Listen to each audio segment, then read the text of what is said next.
Good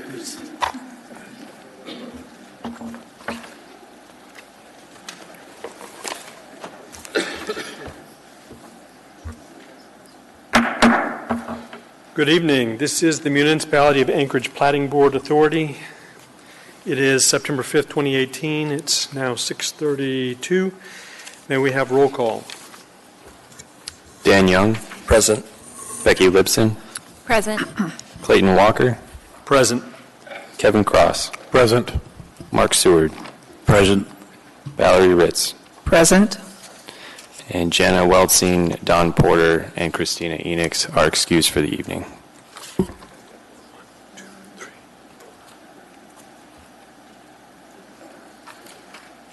And so we have a quorum. We'll next turn to action summaries. We have action summary from Wednesday, August 1st, 2018. May I have a motion to approve the action summary?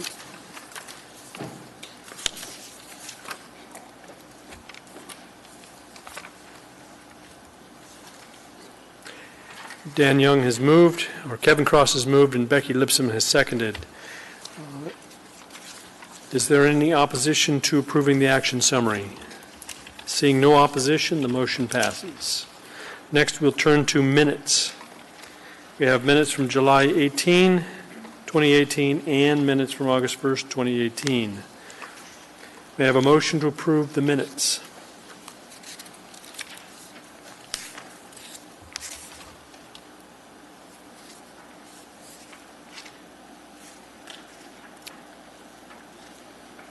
Kevin Cross has moved, and Mark Seward has seconded.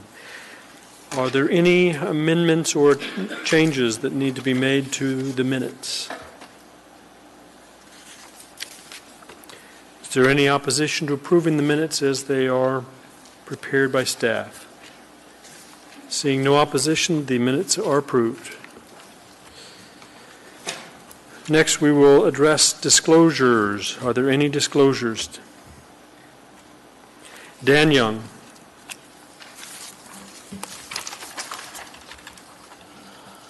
In the case of S12427, Alaska State Land Survey number 2016-4 subdivision, tracks A and B, my firm has had business dealings with the petitioner's representative on other matters. I'm a former employer of the petitioner's representative. I have no financial or personal interest in the matters before the board tonight.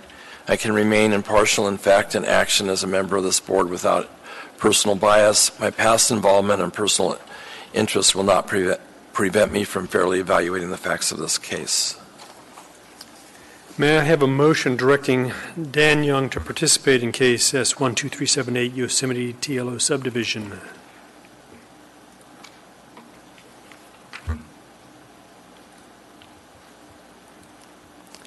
Kevin Cross has moved, and Becky Lipson has seconded. Mr. Cross, would you like to speak to your motion? Yeah, in regards to case S12427, I move to have Dan Young participate. He stated he has no financial interest, no personal interest, or previous knowledge, and is able to remain impartial. Thank you. And Becky Lipson has seconded your motion. Are there any other findings? Is there any opposition to the motion on the floor? And the motion passes. Dan Young, you're directed to participate in case S12427, Alaska State Land Survey number 2016-04.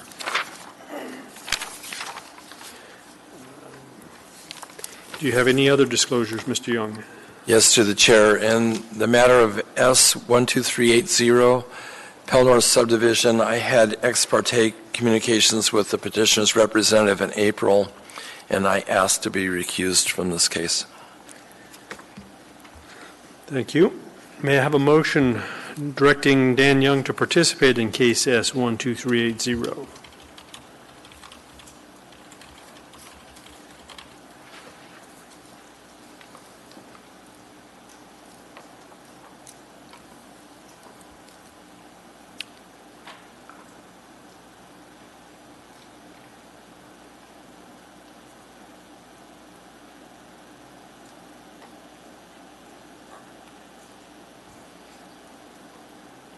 Kevin Cross has moved. Would you like to speak to your motion? Yeah, in the case of S12380, I move Dan Young participate. I will not be supporting this movement and that he has previous knowledge and ex parte communication with the petitioner. Thank you. And Becky Lipsome has seconded your motion. Are there any other findings? Then I'll call the vote.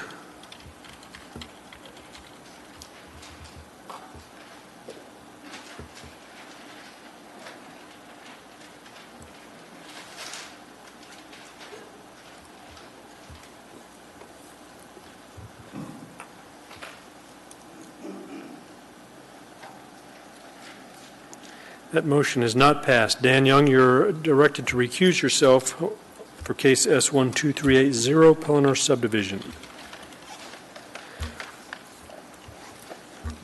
Are there any other members with disclosures?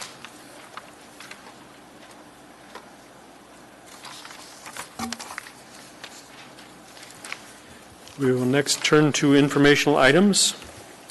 We have two abbreviated plat action summaries, one for August 13, 2018, case S12425 Algot Strom Herb Auto subdivision, and case S12429 from August 27, 2018, Canina subdivision.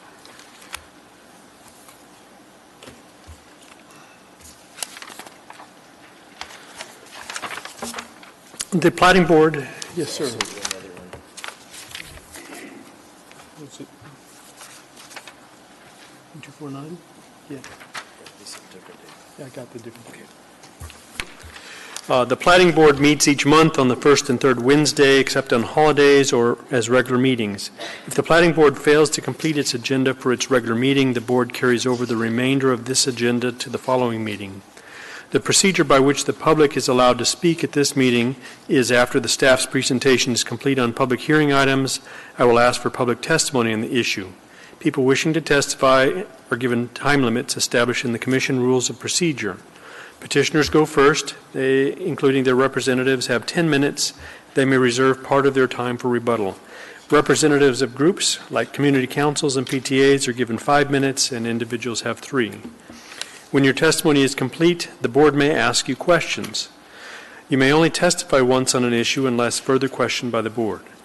Any individual may have appeal rights relating to any action the Board takes. Appeal of this decision or any of the conditions is governed by AMC 2111-304. The decision of the Board at the scheduled public hearing becomes final 7 days after the decision is made on the record, unless a written request is submitted to the Planning Subdivision prior to the expiration of the 7th day to prepare a written decision based on the record made at this hearing, and the request is accompanied by a written notice of intent to appeal. Adoption of the written decision by the Platting Board becomes the final appealable decision, and within 20 days of that final appealable decision, an interested party must file with the municipal clerk either a written notice, a motion alleging new evidence or changed circumstances pursuant to Anchorage Municipal Code 2111-503, or an appeal under AMC 2130. With that, we will now turn to old business and take up the case of S12378, Yosemite subdivision, tracks 1 through 5. May we have staff's presentation? Thank you, Mr. Chair. On July 18th, 2018, the Platting Board heard a 261-acre preliminary plat of 3 lots into 5 tracts with a request for vacation of 150-foot wide, approximate 2.26-acre section of right-of-way that's near the intersection of Eagle River Loop and Yosemite Drive.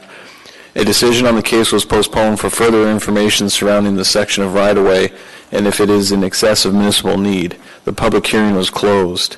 The petitioner is requesting to dedicate the right-of-way for Yosemite Drive and create tracts for the remaining sections of land bounded by right-of-way while vacating that small portion of unused right-of-way. The petition's request for vacation has been reviewed and found to conform to the municipal vacation policy. Generally, reviewing agencies had either no comment or no objection to the vacation requests. Therefore, staff believes still that the right-of-way is in excess of municipal need and recommends approval of this vacation, subject to the condition found in the original staff packet, which was provided July 18th, 2018. The full-size plat was provided to the board, and a letter from ASD as well that they support the vacation request. And the petitioner's representative is here as well. You were passed out. They put together a short kind of engineer's memo for you guys. Thank you. Does that raise any questions by the board of staff at this point?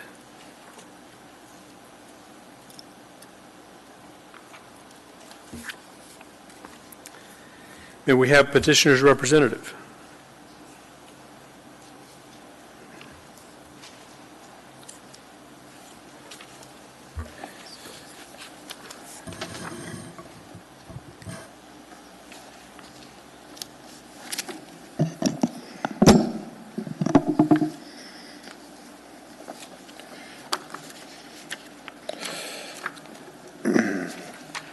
Good evening.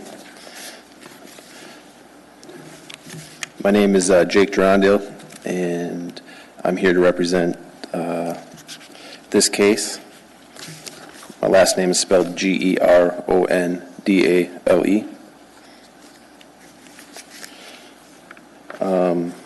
As staff indicated, this plat creates 5 tracks while dedicating the right-of-way for the newly constructed Yosemite Drive.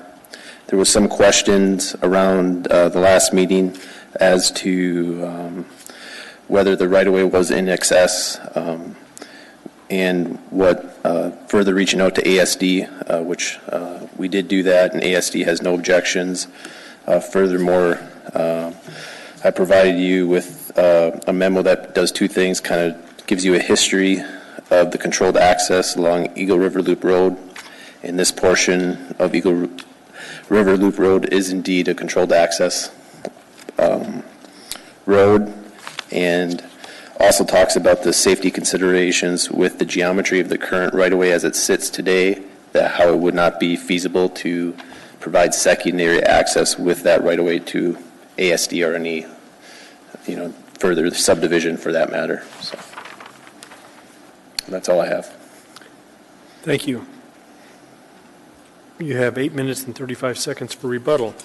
And does that raise any questions from the board for the petitioner's representative?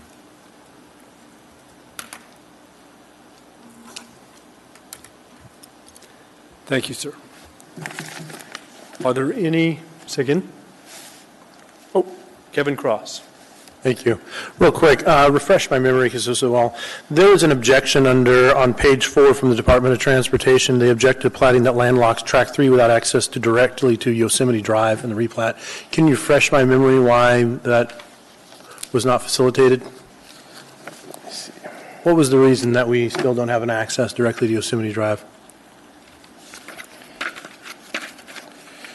Hold on one second here. What page of the packet is that on? Page 4, Alaska Department of Transportation, ADOT comments. Says they object to a plat that landlocks Track 3 without access to Yosemite Drive replat.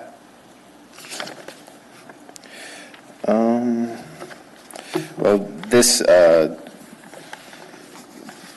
has, I believe, not been addressed yet, just because this does have access to Yosemite Drive via the section line easement.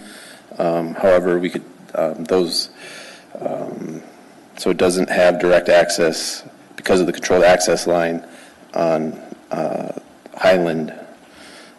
Eagle River Loop Road. So what you're telling me is it does have access, but it's on the controlled access line? No, it has access to Yosemite Drive via the section line easement. All right, excellent. Thank you. Yeah.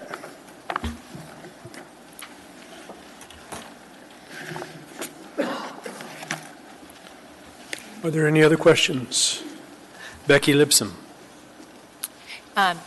It's more of a comment. I would just like to thank you and thank staff for reaching out to ASD because that was the basis for a lot of the board's concerns, and we do appreciate the follow-up. Thank you. Thank you. Mark Seward. Just clarification. Track 3, the controlled access line, Track 3 has access to Eagle River Loop Road, correct? Or are they restricted by that controlled access line?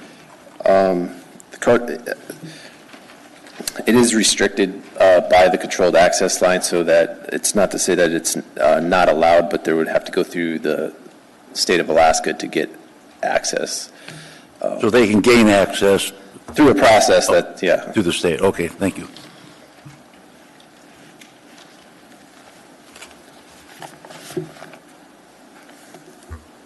Thank you, sir. Yeah. Are there any members of the public wishing to speak on this matter? Public hearing is closed. Okay, so that is it. There is no rebuttal. The matter now rests with the board. May I have a motion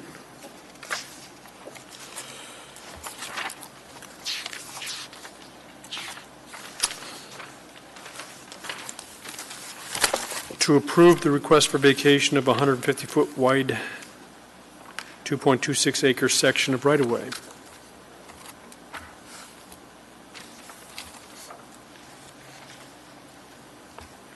Kevin Cross, would you like to state your motion? In regards to case S12378 Yosemite LTO subdivision, tracks 1 through 5, I move to approve the request for a vacation of a 100-foot right-of-way of 2.26 acre section of the right-of-way through ADL 62649 near the intersection of East Eagle River Loop Road, Yosemite Drive, subject to one, recording a suitable plat within 24 months. Thank you. I thought I heard 100, but 150 feet. 150, just to confirm. Okay. And Valerie Ritz has seconded your motion. Would you like to speak to your motion?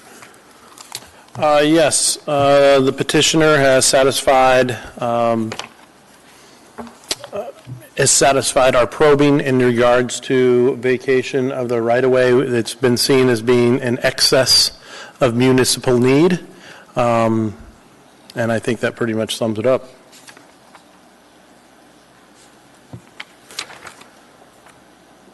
Thank you. Are there any other findings the board would like to make? Mr. Young. Yes, through the chair. When we heard this before, our biggest concern was to try to determine if this land was if this vacation was in excess of municipality needs. And we have a letter from the Anchorage School District that says we have confirmed that there was never a requirement or agreement with the Anchorage School District to build a secondary access to Eagle River High School, nor does the district intend to do so in the future. So this pretty much solves or resolves our question of excess need. So I'm finding that this is not in the needs of the municipality, and I will be supporting the motion. Thank you. I'd also make the findings, adopt the findings of the statement set out on pages 8 and 9 of our staff's packet with respect to the authority of the Platting Board to vacate the right-of-way and the 6 elements that were addressed in the staff's packet. Combined with the new evidence tonight, I would be supporting the motion. Is there any opposition to the motion on the floor? Seeing no opposition, the motion passes. May I have a motion to approve the plat for 24 months subject to conditions 1 through 6 on pages 10 and 11?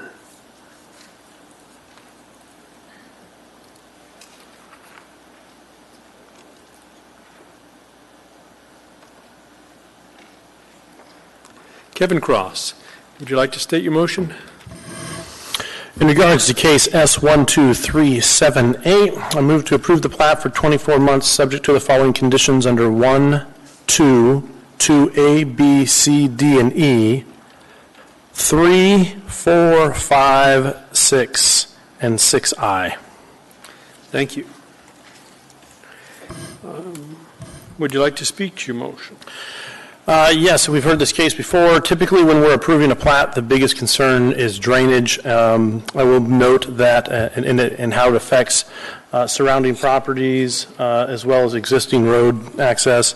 I would like to note that this approval conditions is weighed heavily, including any construction activity for a landfill area within 50 feet of the landfill must be approved by the Alaska Department of ADEC, Alaska Department of Ecological Conservation. Stormwater runoff from Track 2 may not discharge into Track 3, as well as resolve with planning and watershed management services the need to show the plat perimeter for the landfill. So all the drainage issues look like will be resolved within the 24-month period. Thank you. Are there any other findings the board would like to offer? Seeing none, is there any opposition to the motion? Seeing no opposition, the motion passes. We will now turn our attention to new business. And as the first matter of business, I'm going to ask Dan Young to recuse himself.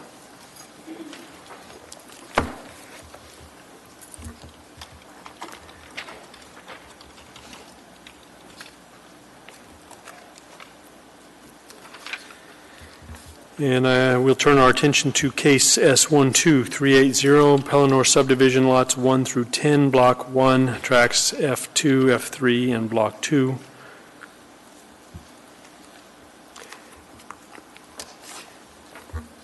Thank you, Mr. Chair. May we have staff's presentation? Thank you. So the S12380 Pellinor subdivision, this originally was heard before the board April 4th, 2018, and it was for a subdivision of 2 lots and 4 tracks into 10 lots and 2 tracks with vacation of a 20-foot right-of-way north of tract F1 and 20-foot right-of-way south of tract B, and a variance from AMC 2108-050A1 improvements to not construct a portion of right-of-way along Bernard Drive and Burt Circle. And that is the reason why we're here tonight, is for the variance to not construct that portion of right-of-way along Bernard Drive. We've had, in the interim, we've had multiple meetings with the petitioner regarding design of the roadway and its costs.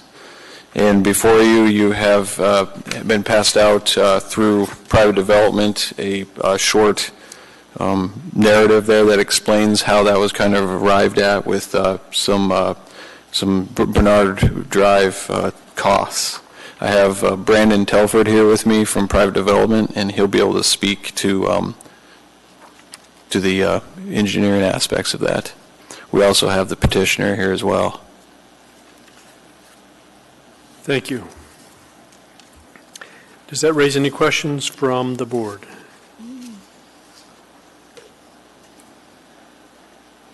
Becky Lipsum. Through the chair, question for staff. So in our supplemental packet that we received, there was a comment, and I am completely going to butcher this person's last name, so I apologize in advance. Nuchterlane. I'm sorry. And it speaks to country lane standards, and I was wondering if that was going to be addressed in the staff presentation.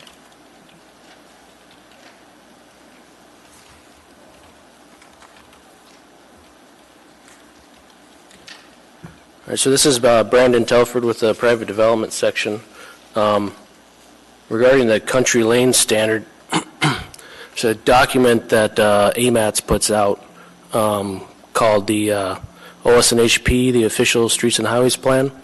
And within that plan, there's a designation for a country lane.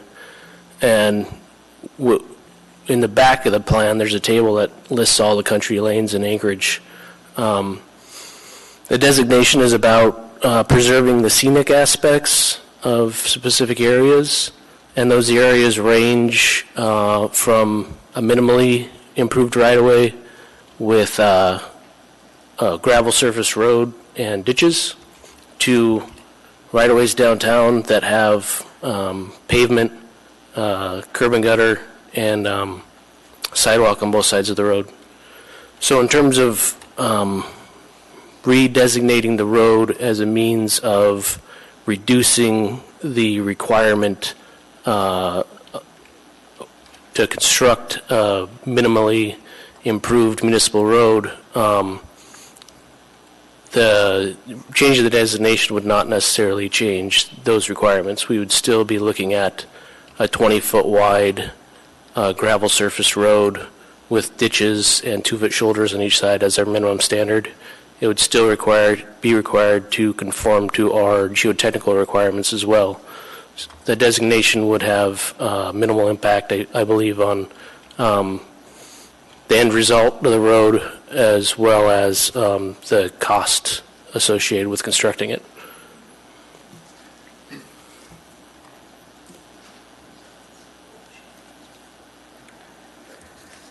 Any other questions from the board? May we have petitioner's representative?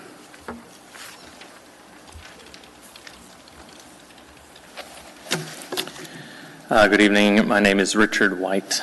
Last name is W-I-G-H-T. And I am one of the petitioners for the Pellinor subdivision. Through the chair, thank you to members of the board for rehearing this plat concerning the proposed variance. Since the meeting in April, as staff said, we received a construction estimate for the building of Bernard Road, which I believe you have. Additionally, in that time, we had multiple meetings with the municipality and some community members to find a solution for the portion of the road that we are requesting the variance for. The summary of what came from these meetings is we asked the community what they would accept done with the road. We then asked the municipality if they would allow those requested improvements, and the municipality was agreeable with the improvements. We made a proposal to the community which included all the items that asked for except for French drains, and we were unable to reach an agreement with the community because they requested that the municipality enforce the improvements and that the municipality maintain the road after those improvements were complete. In meetings with the municipality and the multiple departments, we discovered that those two things were not possible under code. I'd also like to clarify, in your road cost estimate, it states that there's no right-of-way easement across the Mental Health Trust land. Since the April meeting, an easement was discovered by one of the community members, and it was never recorded, and therefore it did not show up in a title search. However, I've been told that since it's been recorded. Basically, that's a brief summary of my recollection of the events. I'm not trying to speak for the community, and I'm sure they'll have additional input, and municipal staff may as well. The road engineer who provided that estimate that you have is also here, and he and I are both available to answer any questions you might have, and I'd like to leave the rest of the time for the end. Thank you. You have 7 minutes, 51 seconds for rebuttal. Becky Lipsum. Thank you. You're going to have to refresh my memory. So the diagram that I have that was prepared by staff shows that the road is going about halfway in the first image to the circle. Can you remind me, was the proposal on the plat submitted that the improvement go all the way to the circle, or does it stop partway? It stops if you have the plat in front of you. It's a little hard to see, but around plat 3, if you look in the corner there, it says temporary turnaround. That's where the constructed portion of the road would end, and that's 820 feet. The unconstructed portion remaining would be 1,670 feet. Thank you. What were the concessions you were willing to make towards the community? What we offered in our email was that, the Title 21 portion would be built to full Title 21 standard. We offered ditches along the road to divert any water coming across them, culverts underneath the road at any places where water was crossing. We were going to scarify, grade, and compact the existing subgrade, and then we offered 4 inches of a base course or 3 inches of wrap put on top of that. And then as far as maintenance of that, since the municipality can't do it, we offered to grade the road once per year, and then snow removal if we could get a bid that was affordable. I'm still waiting on bids for that. So that was our proposal to the community. And it was pretty much, like I said, what they asked for minus the French drains and the maintenance portion they wanted. That raised some questions. Becky? Thank you. And what was the enforcement mechanism between you and the community? We couldn't really find one, and that was part of the problem. And this is what I was told by staff, I don't know if there's something else that I don't know about, but that there was no mechanism in code to enforce those improvements. I understand that. I don't know if this is a question for staff. I would think that possibly there could be some type of written agreement between parties involved. Yeah, that was proposed by staff, but the community wanted it incorporated into the platting action. Certainly. I can understand that. But it does sound like there might be the option of a separate legally enforceable agreement entered into between private parties. Thank you. Yes. Kevin Cross. Thank you. And Becky was parallel in my thinking. You know, oftentimes we run into situations where it's not enforced by Muni, but it's enforced by an HOA. So if your lots become part of the HOA, and then you can have an enforcement leg in there, and then perhaps you qualify and you put dues towards the HOA to help cover those things, so they can make sure those things are maintained to their standard. But regardless, what about the French drains was important? You said there was ditches, there was culverts. Was there an engineering study that said, and was there something that said the French drains were critical? Not that I know of. It's just something the community asked for, and when I got quotes on it, it was very expensive. And so I think drains, that the municipal puts, ditches along the roads, I think that would be sufficient. You'd have to ask the community members specifically why they wanted French drains. I don't think that was the big tipping point, though. From my understanding, the emails that they sent back to me was mostly about the enforcement and maintenance. Okay, yeah, I didn't see it referenced in any of the drainage studies, so I appreciate that. Thank you.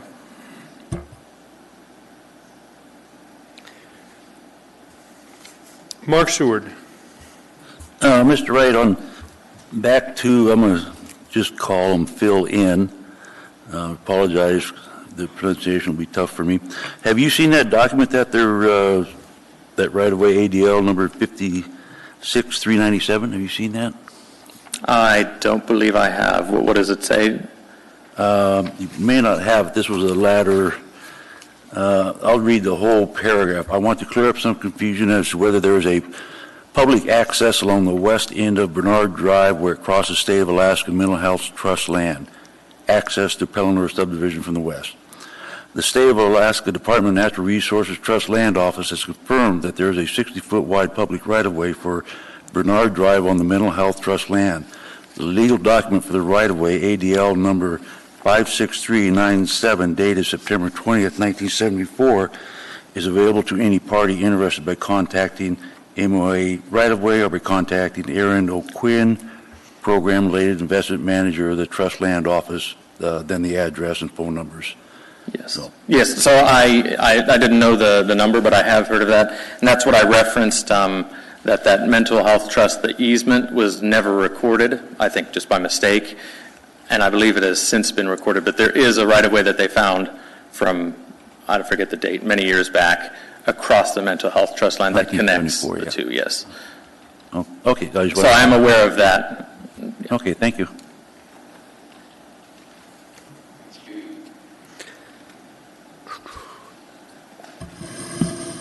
Kevin Cross. Does the existence of this right-of-way benefit your development? I think long-term it might, if that road was ever improved, by municipality or Subursa in future years. I think it makes it a little easier that there is an existing right-of-way.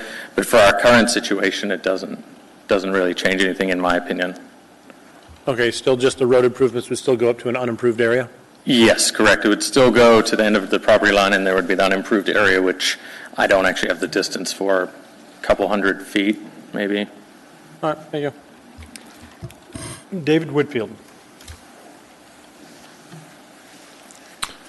Good evening. As the board knows, the planning department recommended approval of this variance for several reasons. We have had many meetings with both the petitioner's representative, the community, and other municipal and state agencies. And that information that we gathered there is what led to our recommendation for approval of the variance. But because we have private development who is principal in looking at these improvement costs and making a recommendation as to what might be recommended from municipal staff to the board, because we have him here, I think it would be pertinent to this case to have Brandon Telford provide you with some of the thought process that went into his recommendation and ultimately the planning department's recommendation that this variance be approved. So if I could kick it over to Brandon, I think he might give you that information. Thank you. Okay.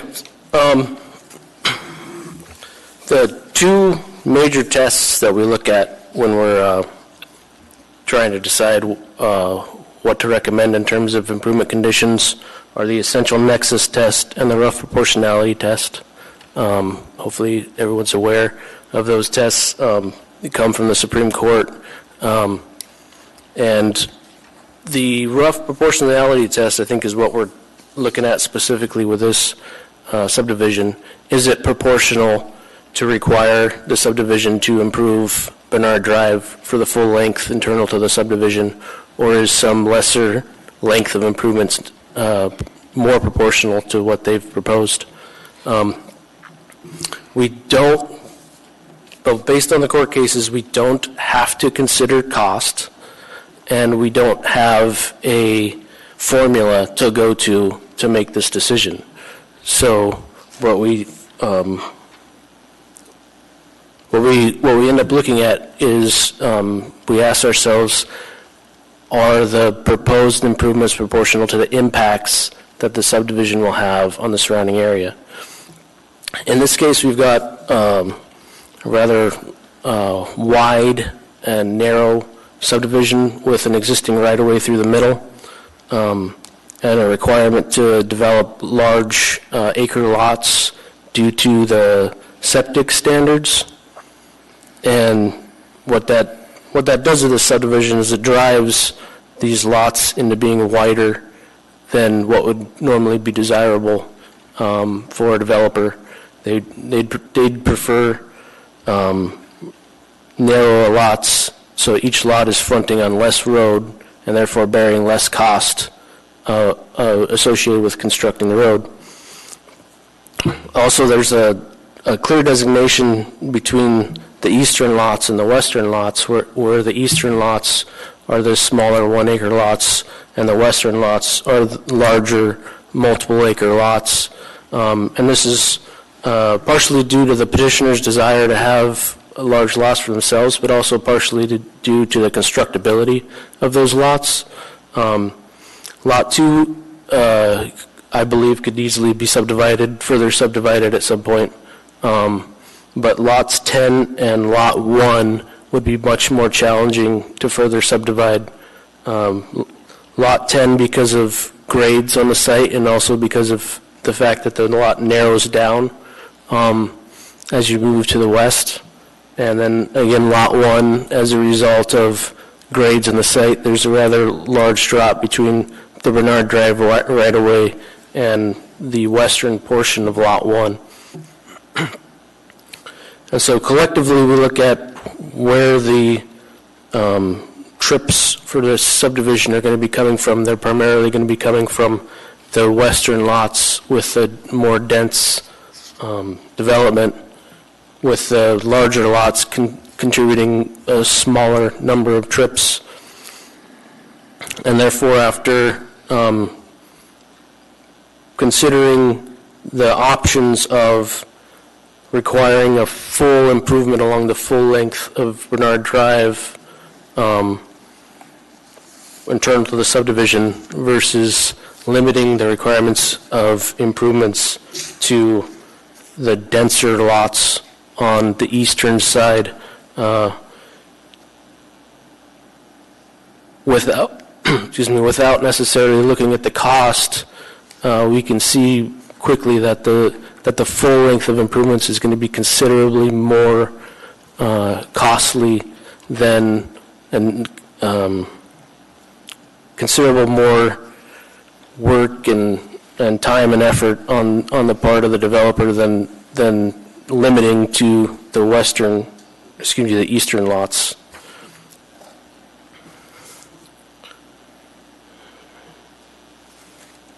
Sorry, I had another point that I was going to make, and I've lost it.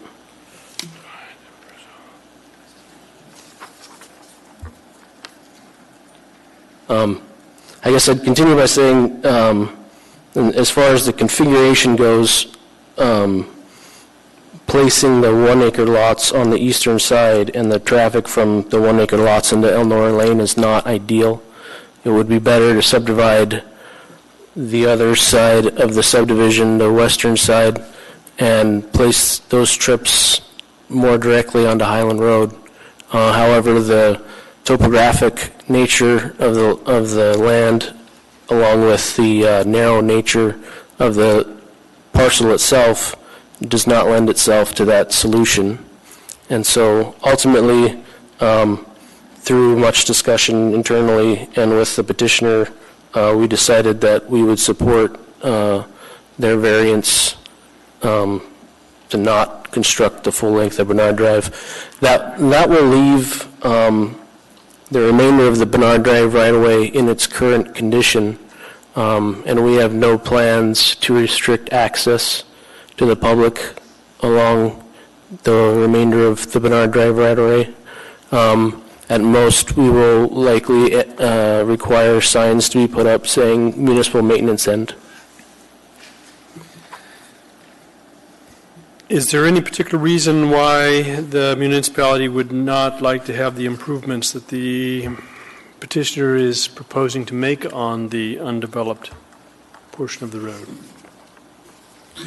There is not. We've spoken to the right-of-way department who handles the permitting along the right-of-way, and they are ready to issue permits to both for the improvements that they would like to make, along with the maintenance, an annual maintenance contract or an annual maintenance permit being issued to the petitioner so that they can do the plowing and the grading. Can we address that issue with a resolve comment on the recommendation? Mr. Walker, I think the issue here with regard to the road improvements west of the full road improvements, the temporary turnaround, is one, the agreement or the mechanism for ensuring that those improvements are done to a certain standard that the surrounding community would want, and then two, the maintenance responsibility of that. With respect to the mechanism for ensuring that the road improvements are done to a standard that the municipality or that the neighboring property owners would accept, that would have to be a civil agreement that would have to be resolved between the neighbors and the petitioner, because the municipality is not accepting, they're not building the road to a standard. The municipality has no mechanism for ensuring that the road is built to a standard that the community will accept. And then, of course, because the road is not built to a standard, the municipality is not willing to accept maintenance responsibility for the road. So those are the two issues, I think, that the neighbors, and certainly they can, speak more to what their concerns are, but that's from what I understand, their concerns with the solution that Mr. White has presented in building what would be the western 1,000 feet to a lesser standard. Thank you. Any other questions at this point? Mark Seward. Mr. Wright, a question, clarification maybe for me. The turnaround cul-de-sac, Lot 2, is that the current house that's being constructed is on Lot 2? Yes, correct. And that turnaround will have direct access to Lot 2? Correct. And just to the south of Lot 2 is Lot 10? So that one will be accessing that turnaround also? Correct. And then you're going to have I think from the previous meeting, you were going to put in maybe a driveway across over to Lot 1. Correct. So all lots will have physical and legal access except Lot 1. Well, Lot 1 will have the physical through the driveway. Or legal, I mean, not directly. Yes, That correct. driveway will be an private access agreement or something like that. Correct. Okay, thank you.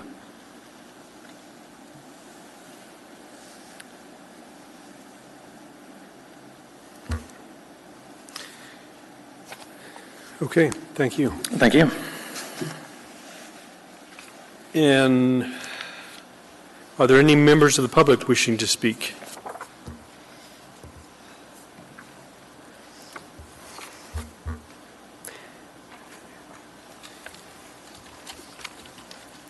Are you here on behalf of any community groups?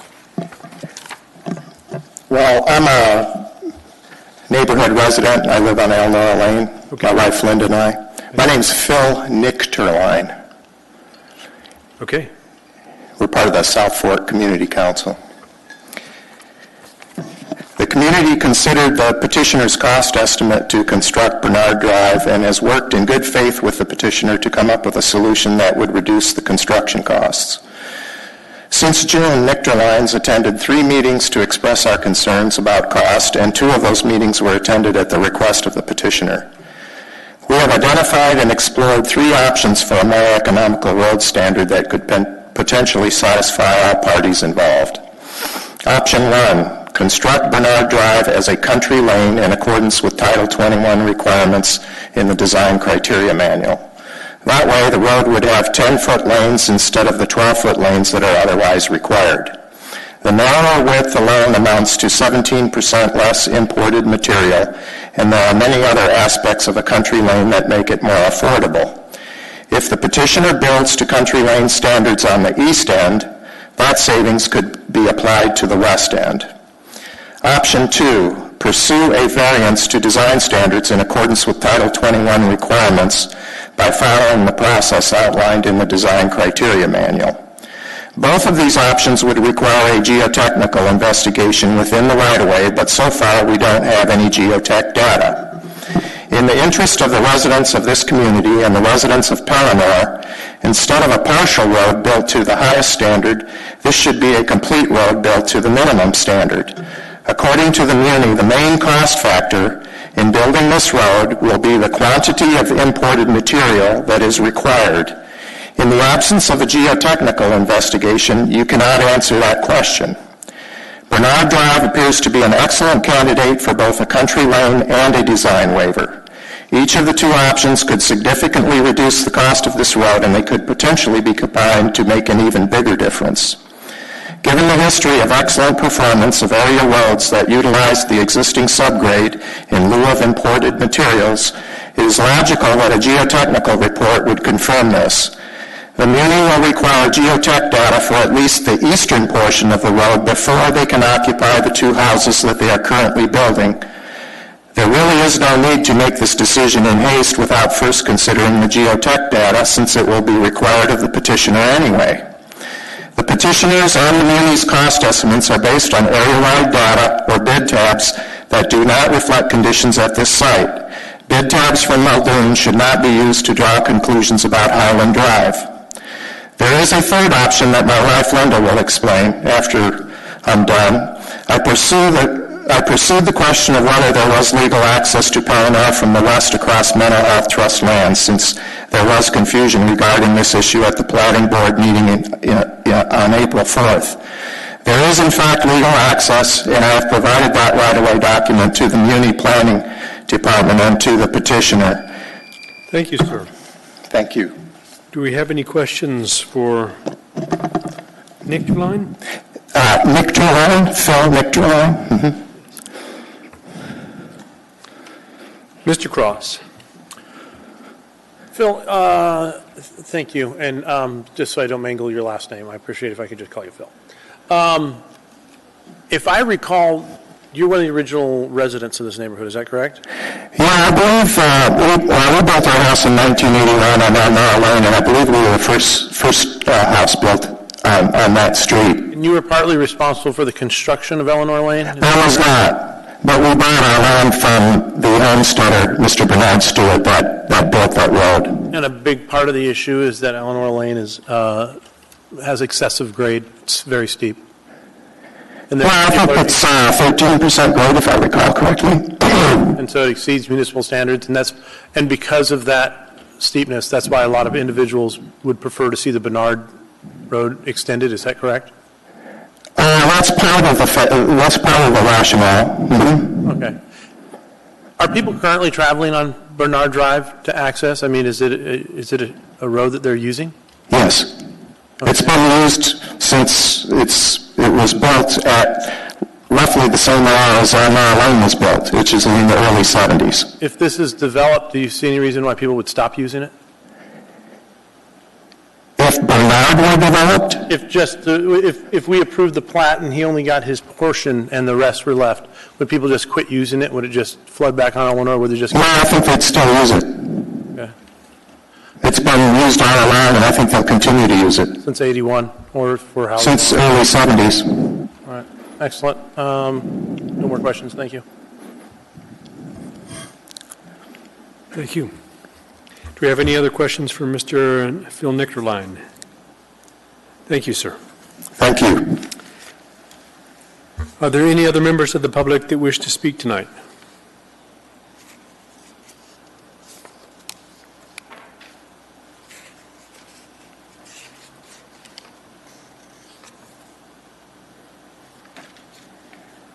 Yes, I'm Linda Nichterlein, and so my husband Phil just talked about the third option. He outlined two options that are viable for the petitioner.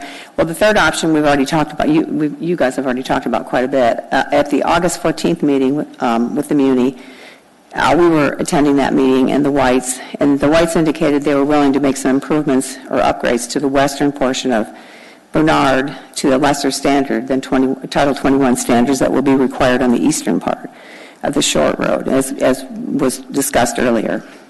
These improvements would not bring the remainder of Bernard Drive to current Title 21 standards. However, the intention was that the improvements could bring the road up to a standard that would be consistent with local roads in the area and would not require a variance, since the petitioners were voluntarily making these improvements, and that would be at a significant cost savings to them to do it this way. We carefully considered this option. We did a lot of research, but we came to the conclusion that it really isn't viable because it's not really an enforceable agreement, and the community doesn't really want to get involved in that. As was mentioned earlier by the staff, that they can't get involved in this. This is outside their purview. So the community would want a mechanism in place to ensure the petitioner completed the road satisfactorily to our standards, to the standards that would be outlined. The non-Title 21 road could also not be maintained by Seversa. We actually talked to Seversa, and we tried our best to convince them to maintain it. We asked them about grandfather rights. We spent a lot of time doing that, and we were not successful. Okay, and the petitioner has also indicated that the maintenance cost could be an issue, okay, to us. Also the petitioner was not able to confirm, he was not able to get firm bids on the cost of the road, so that also was an issue toward the end. With that kind of, the discussions dropped off for that. So for those reasons, the option was dropped. However, this does demonstrate that we really have been working hard with the petitioner to come up with a solution that's affordable for the petitioner. In conclusion, the community supports improving the entire length of Bernard Drive to a condition similar to other existing area roads that were built under the historic standards. Think of it this way: none of the roads in the area meet current road standards. So if a heavy emergency vehicle, such as a fire truck, needs to get to the Pelennor subdivision, it will be driving on miles of substandard road to reach 800 feet of Cadillac Title 21 road in Pelennor. This does not make a lot of sense and puts an undue cost burden on the petitioner. It makes more sense to build a road, a complete road, to the lesser standard than building a partial road to the highest standard. This approach would be a win-win for everybody, especially future Pelennor residents, because they also deserve good access. If Pelennor residents are forced to use Elnora, they will have the same access safety issues as residents of Bernard and Elnora. Thank you. Any questions for Linda Nichterlein? Are there any other members of the public that wish to speak?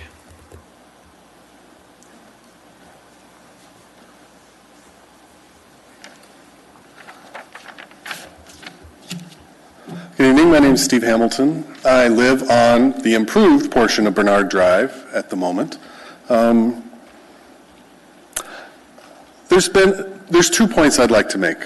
One is the community would like the entire length of Bernard Drive improved. And why is that? Because the entire community has been developed in a patchwork fashion. I don't think this is unique to this Highland area where we live. This is Anchorage. And as each developer has improved their piece of that patchwork development, they bore the cost of improving the road section of that small piece. The petitioners will benefit from those improvements that have been made.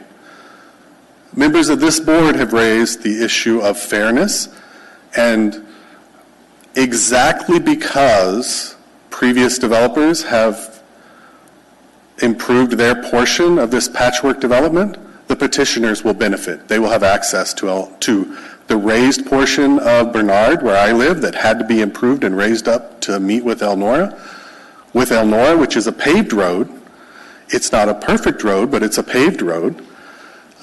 Yes, we could continue to drive down the essentially dirt road that is a right-of-way access, but we're asking that as the petitioners develop their portion of this community, that they connect the roads, that they develop their portion of the road system and connect it to the existing road system. And yes, we are very sympathetic to the fact that the homeowners and the developers in this situation are the same entity, and the homeowners bearing the cost, we understand. We would like to work out some way for them to improve the road system, at least to the level of the existing roads, in a way that connects and improves the community. I appreciate the gentleman's comments that there's no formula for this rational nexus. I certainly didn't hear one. I only heard that maybe it might be too expensive for some of the size lots in the way that the petitioners have chosen to divide the land. That was well established before they bought the land. These regulations existed before then. I think they knew what they were getting into. The community wants the whole road developed. I hear arguments about cost, but what I hear in the end is we just want to develop their portion of the road that they want to drive on. And we're just asking that they do their fair share for the entire piece of the development that their plats front. That's all I have. Thank you. Could I get you to state your name one more time? Steve Hamilton. Steve Hamilton. Thanks, Steve. Any questions for Mr. Hamilton? Thank you, sir. Are there any other members of the public wishing to speak tonight?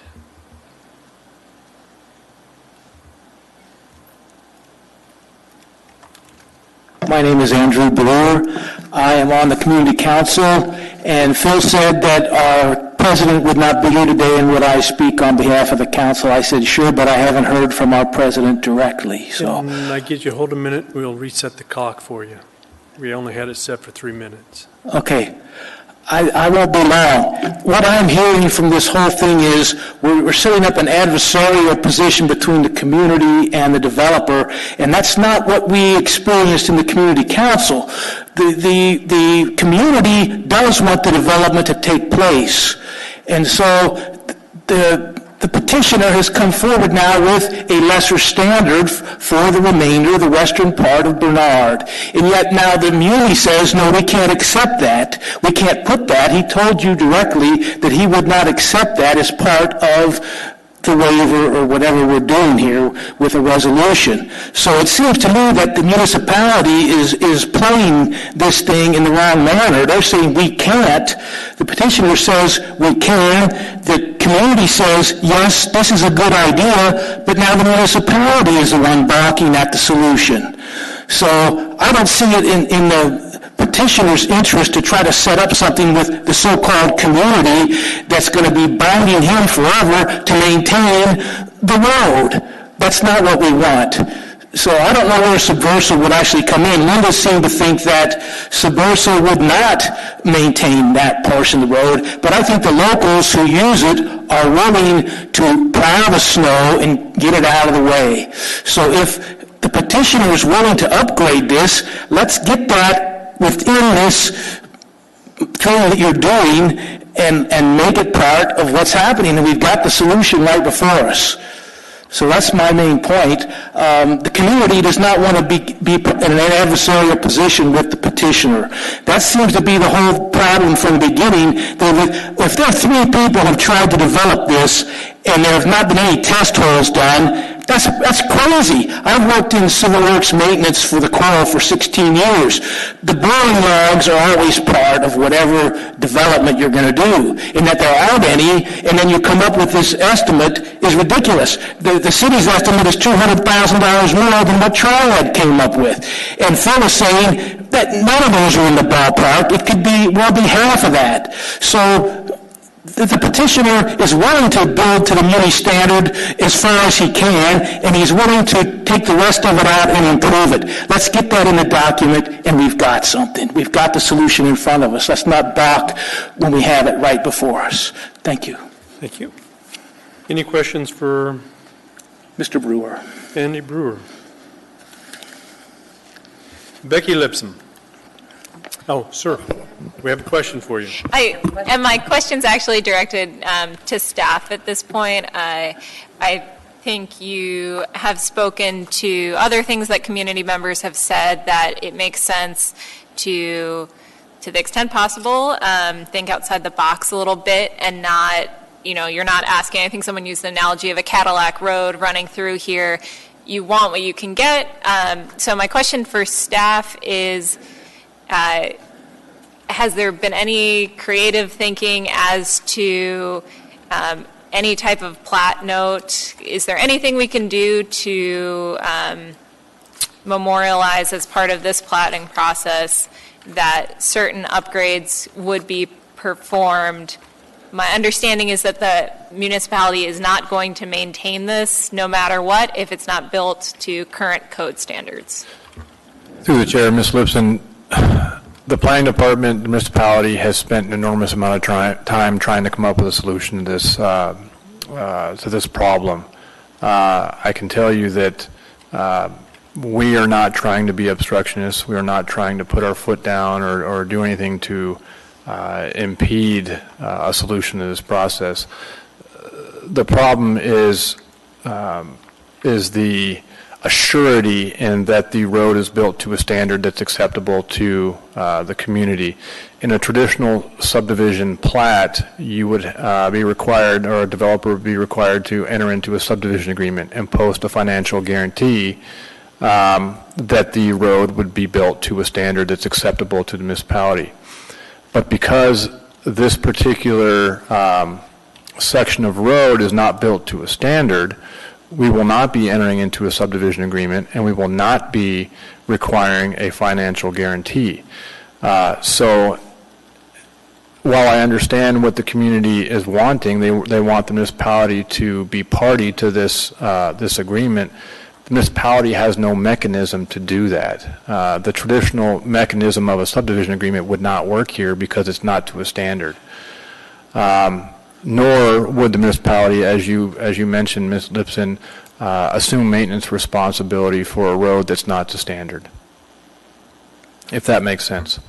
And is there any type of variance process with regard to constructing roads? I'm still stuck on this country lane idea. Is there any variance process related to construction standards to that extent. Through the chair, Ms. Lipson, we thought we had a solution in place that was acceptable both to the community and to the developer.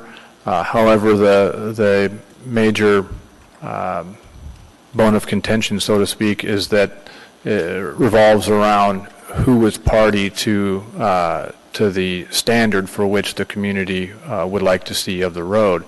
The municipality, as I said, won't be party to it. So if the petitioner and the community can somehow come up with an agreement that would work for them, I think that the municipality, the planning department, the right-of-way department, and private development could come up with a solution to ensure that the remaining portion of the road could be built to a standard that would be better than what you see today and would be acceptable to the community. It's just that the municipality can't be party to that. And how would that document be memorialized with regard to this platting action? It's difficult because it's really civil, right? I mean, it's a civil agreement between the community and the petitioner. That's the difficult part in this whole thing, and I think that the municipality has done an enormous amount of work to try to find a solution to it. The simple answer to this whole thing is that if they can somehow agree and enter into an agreement themselves, then I think we would find a solution to this whole thing. It's my understanding that the community wants the municipality to be party to this standard, and we have no mechanism to do it. So if they could somehow agree, I think we would have a solution here. I don't know to be quite simple, I don't know that we have a way through this platting action to ensure that there's some civil agreement between the petitioner and the community.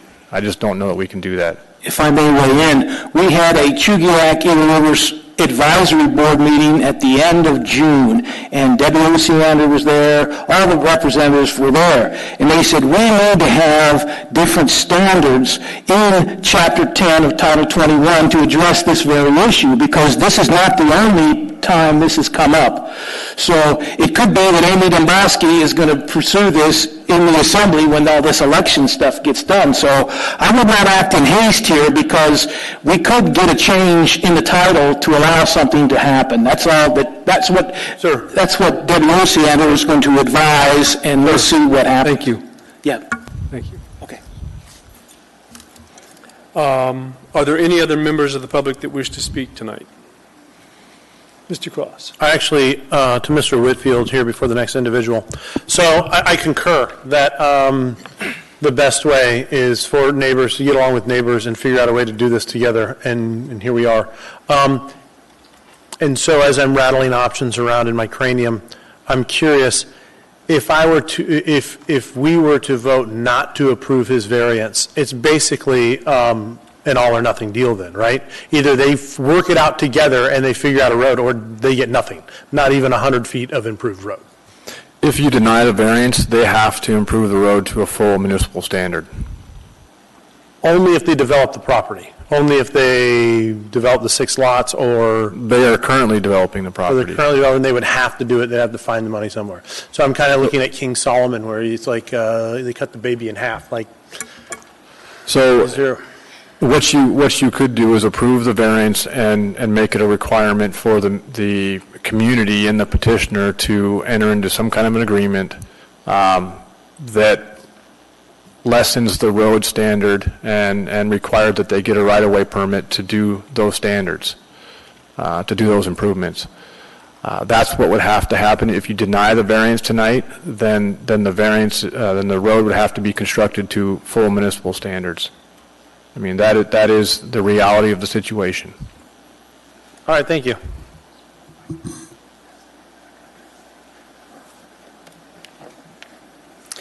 Thank you. My name is Leroy Alderman. I live on Bernard Drive. So we keep on going back and forth about this whole thing. The community wants to come to an agreement with the developer, and I'm going to reiterate what the community council just said. If there's a provision in the design criteria manual for a variance, for a country lane standard or just a plain old variance where an engineer comes up with an acceptable road standard. I don't understand if it's in the manual for Title 21 standards, why is the municipality not able to participate in it? It doesn't make sense to me.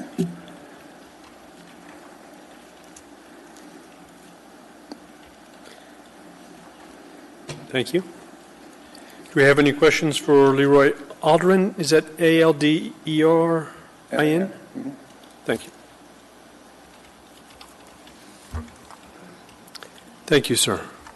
Any other members of the public wishing to speak on this matter tonight?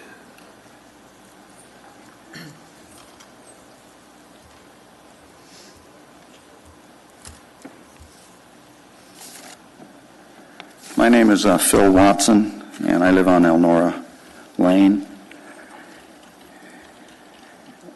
Since our last opportunity to speak to this council, we, the community members, have met with the petitioners. We had a friendly and constructive meeting on their property as we discussed our mutual interests in this project moving forward. And our issue, particularly the people who live right on Elnora Lane, has always been that the right-of-way on Bernard was established and that it would continue to be a usable, maintainable road to serve the community, particularly as the Bernard area grows. Bernard has to be able to take that traffic. And our concern is that if that road isn't improved and maintained, that traffic will come around onto Elnora, which is steeper and is hazardous driving. We told all the stories previously. I won't belabor that fact. So that's our big concern. And the way the current variance is, that western portion won't be brought up to a standard and won't be maintained, vice versa. So the previously suggested solution to going to the country lane or the design standard waiver sounds like a good idea to me. And I think that's the direction we might want to go. It bears repeating what Linda mentioned earlier. It's better to build the longer road to a lesser standard than to build a shorter road to a higher standard and make the remainder of the road to the west unusable. And evidently those geotech studies are what's hampering us knowing what the cost will be, so I would think that would be the next logical step. So to close, I would just say that there's a third option out here tonight, and the third option is to just delay the decision. Delay the decision so we can reflect on some the things that have been brought up tonight, and until we get the results of the geo-study so we can see what we're talking about. What is the cost to go to that lower standard? And Mr. Cross, if I can just speak to your question real quick. Yes, Bernard is used, but Bernard is literally a muddy, narrow, steep road. So if we don't improve Bernard, those people, they're not going to use Bernard to get to their houses. They're going to go around through Elnora every time. And that's why it's critical, and for all the future development, that Bernard be maintained to the same standard that the other communities or the other developments in our area have been built to. That's all I've got. Thank you.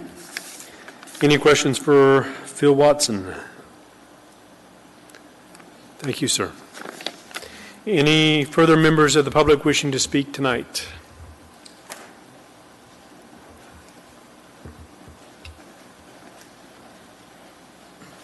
My name is Dennis Kendall, and we currently reside in the community.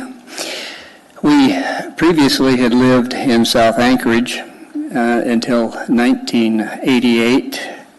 We lived on Canes Road, which was adjacent to an airstrip, and I had a small airplane, and we wanted to move to the Eagle River area, and I knew Bernard Stewart had a strip. So our interest was partially, among other reasons, to move to that area, and made arrangements with Bernie to be able to use his airstrip. it's been a really neat thing to see that area then continue to develop. It could be a very elite and very nice subdivision where the petitioners are developing their 2 lots right now. And the value of those lots is substantial because of the airstrip.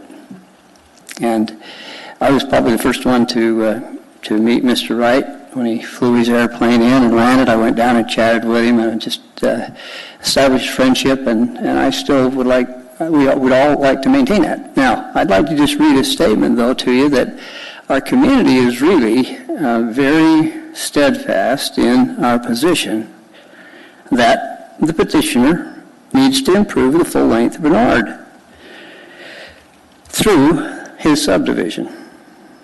We suggest that a design variance to improve the entire road is appropriate as opposed to a variance to construct just a partial road. It's always been used. When I used my airplane there, I came in from both ends of Bernard and used the road regularly, and it has a good solid road base. But there hasn't been any geotechnical data from the actual site to allow even the petitioner to know what work would need to be done fill-wise or otherwise.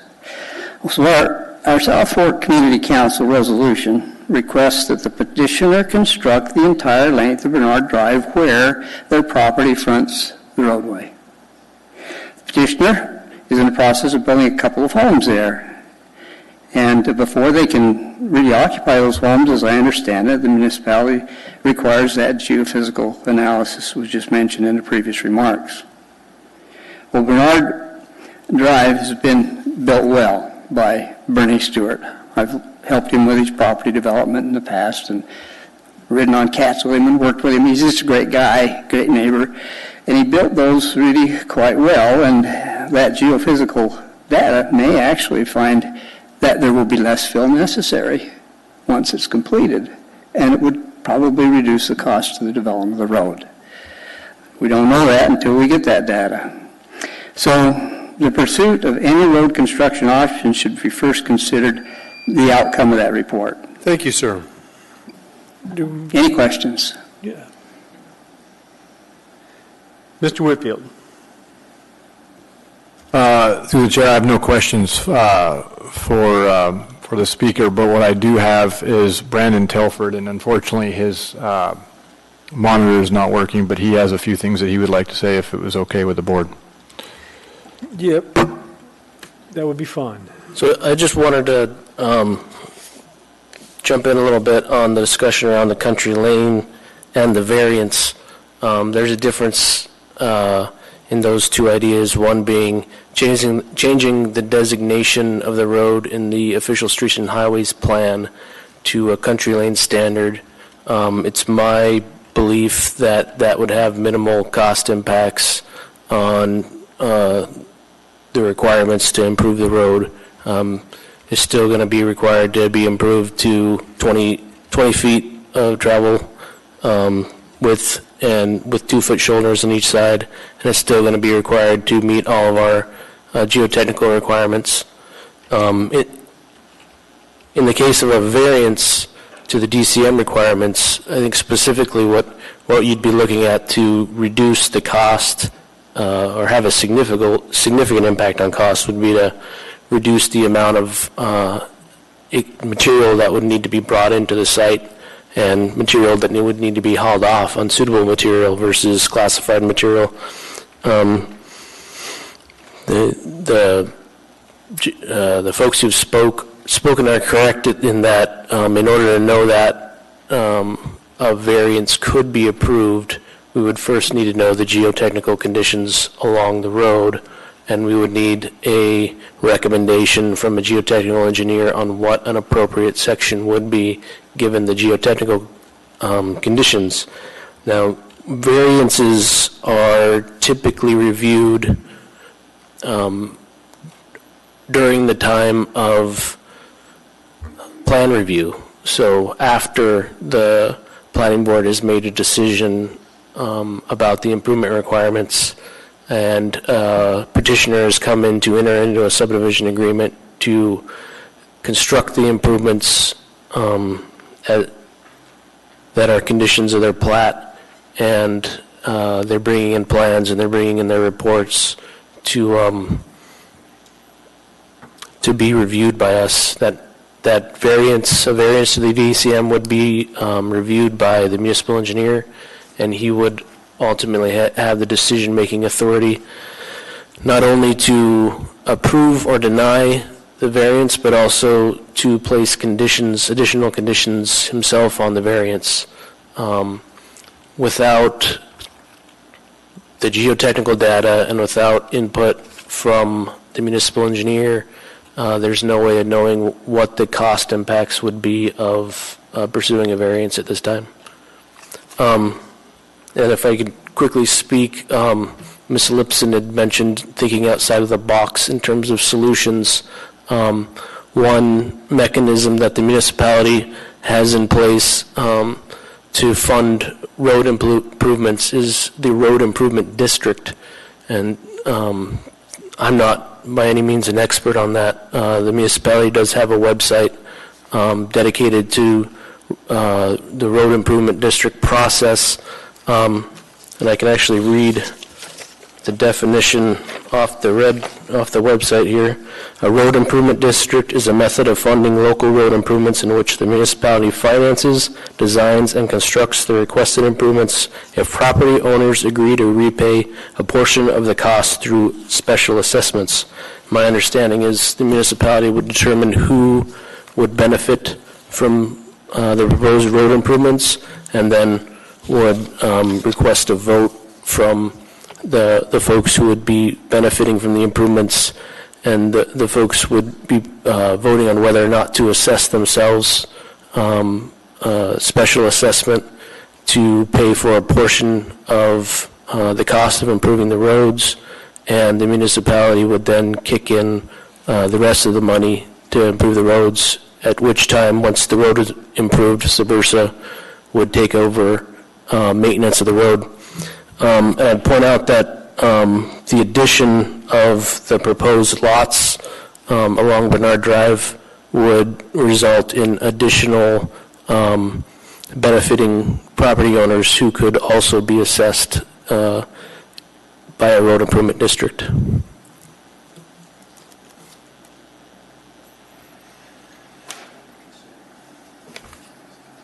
Thank you.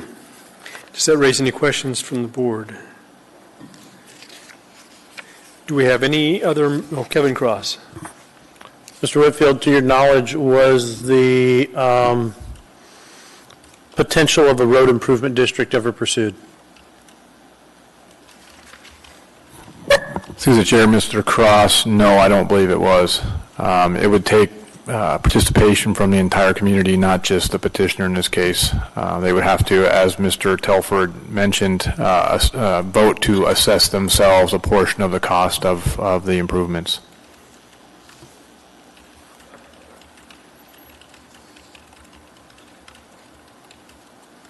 Thank you. Becky Lipson. And going off of what Mr. Cross just said, could that request for participation in that program and the assessment happen at any point, after the platting process? Through the chair, Ms. Lipson, yes, the road improvement district process can happen at any time. When a community decides that they want to vote and assess themselves for road improvements, they can do that. They can go through the municipal process. Thank you.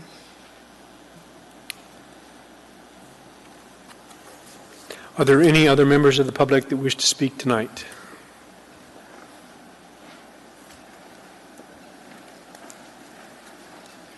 Good evening. My name is Doreen Hamilton. I'm a resident along Bernard Drive, the developed portion.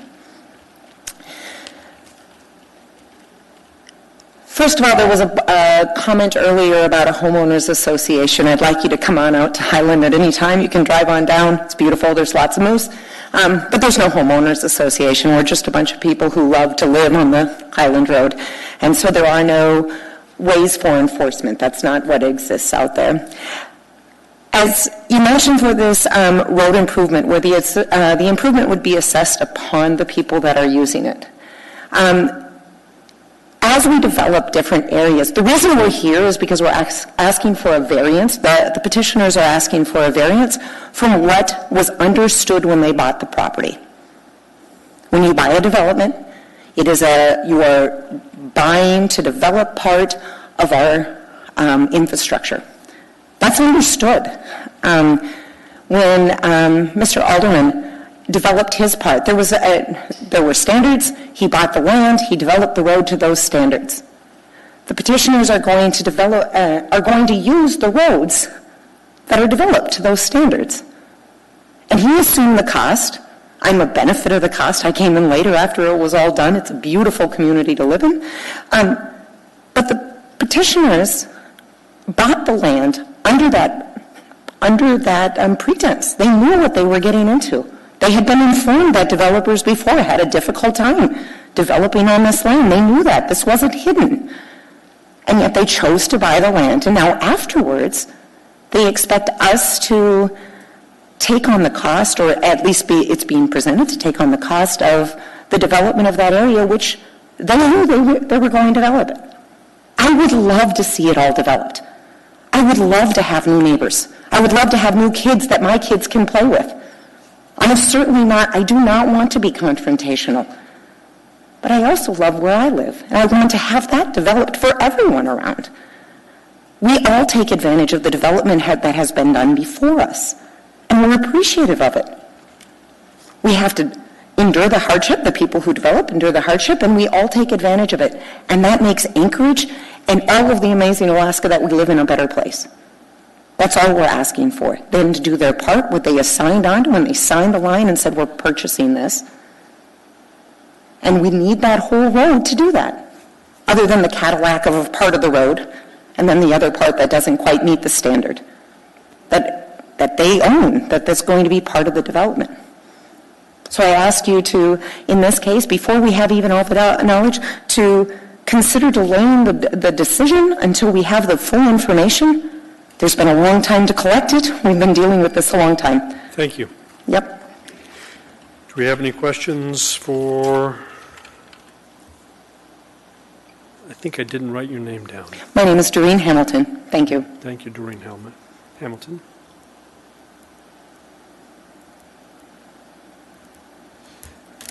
Thank you, ma'am.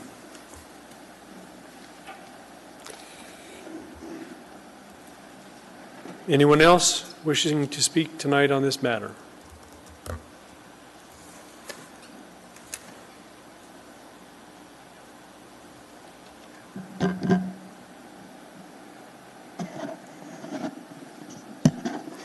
Hi, my name is Larissa Cummings.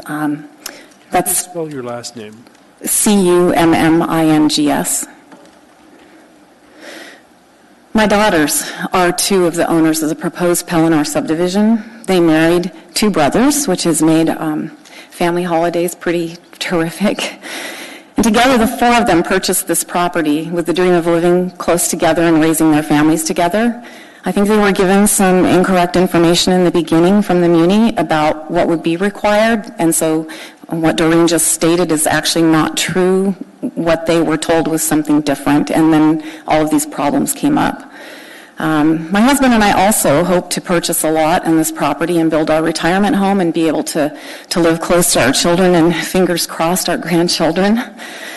Our kids began working with the municipality in July or August of 2017, so over a year ago. They've been working to create something, come up with a workable plan for developing the property. It's a very complex property. They've also been in extensive conversations with their neighbors and community members as they navigate becoming a part of Highland Road and Bernard Road community. And due to the complexities of this piece of property, the multiple departments in the municipality and other state and federal agencies, it just took that long. And as you guys can see, it's very complex. And every time you turn around with an idea or a solution, there's some reason why that doesn't work. So they've just been working tirelessly for a long time on this.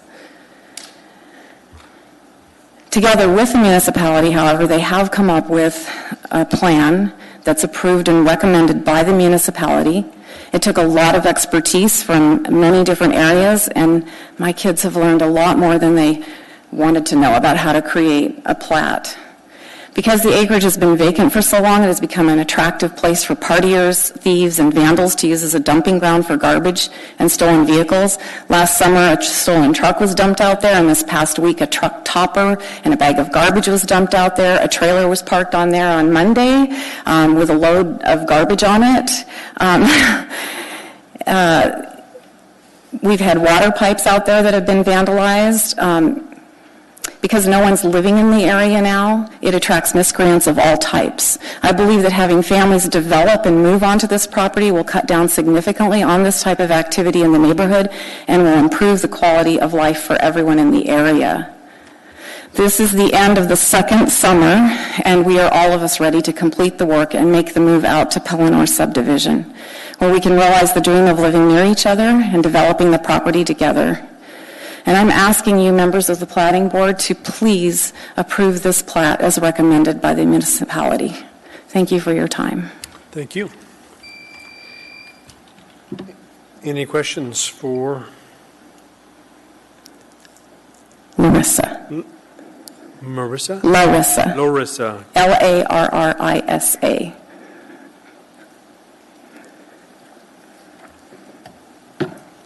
Thank you. Okay, thank you. Any other members of the public that wish to speak? Well, we will now hear rebuttal.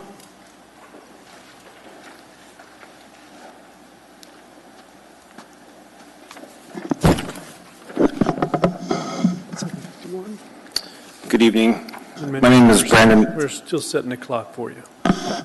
Okay, now we're ready. Thank you. My name is Brandon Marcotte with Triad Engineering. That's M-A-R-C-O-T-T. We are the ones that have prepared the road construction estimate that you see in your packet.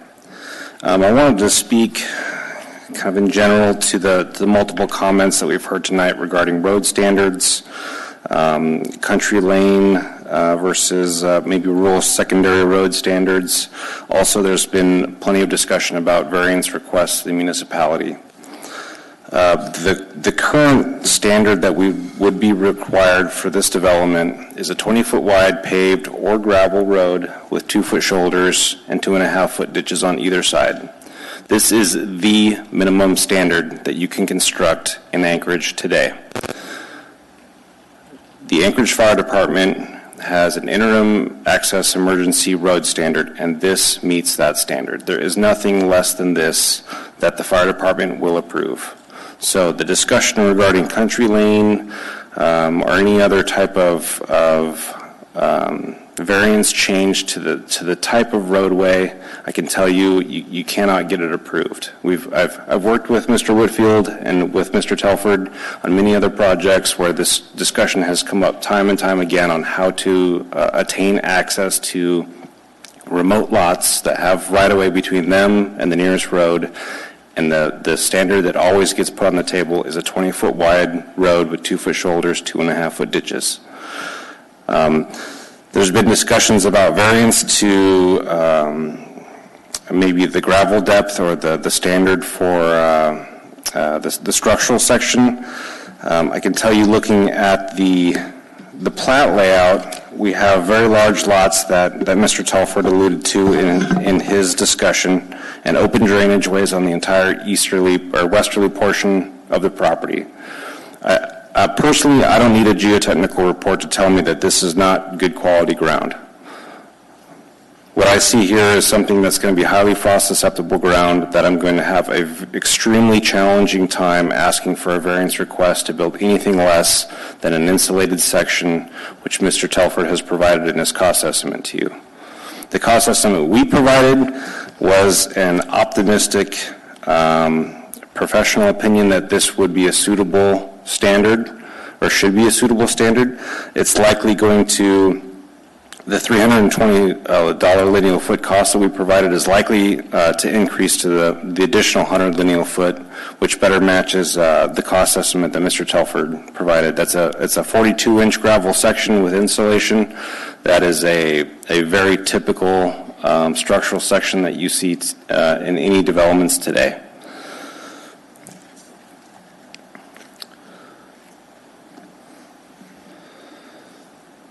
I think those were the main points to be discussed.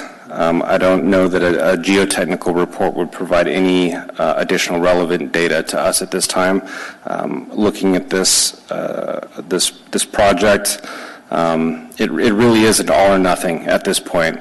The standard is either 20-foot wide strip paved or gravel with the 2-foot shoulders, 2.5-foot ditches, or nothing. There isn't, as Mr. Whitfield stated, there is no mechanism to approve a lesser standard than that. And I can tell you, as the variance requests add up, if there's 1, 2, 3 variance requests, the likelihood of their approval drops dramatically. I can guarantee that. So, that's all I have. Thank you. Any questions for Brandon Marcotte? Yes. Mark Seward. Mr. Marcotte, I just want to go on record. I'm sure I know the answer and heard it in the previous meeting. I just wanted clarification from the civil engineer. Lot 1, Lot 10 to the south and Lot 1, the 2 long narrow lots, those are at maximum density because of the soils. They can never be subdivided, correct? The 2 westerly lots. It's a high likelihood that they could not be further subdivided. I know Lot 10 has steep slope topography on it, as well as open drainage ways and poor soils. And likewise, Lot 1 has additional steep slopes, open drainage ways, and poor soils. So that's why you see the size of the lots that you're seeing there. Yeah. At this point, you're meeting the maximum density for size of the lots on Lot 1. It could be developed in the future or further subdivided. Maybe it's a question for staff. Through the chair, Mr. Seward, the maximum density as allowed by code and what could feasibly be done, what type of development could feasibly be done are oftentimes 2 distinctly different things.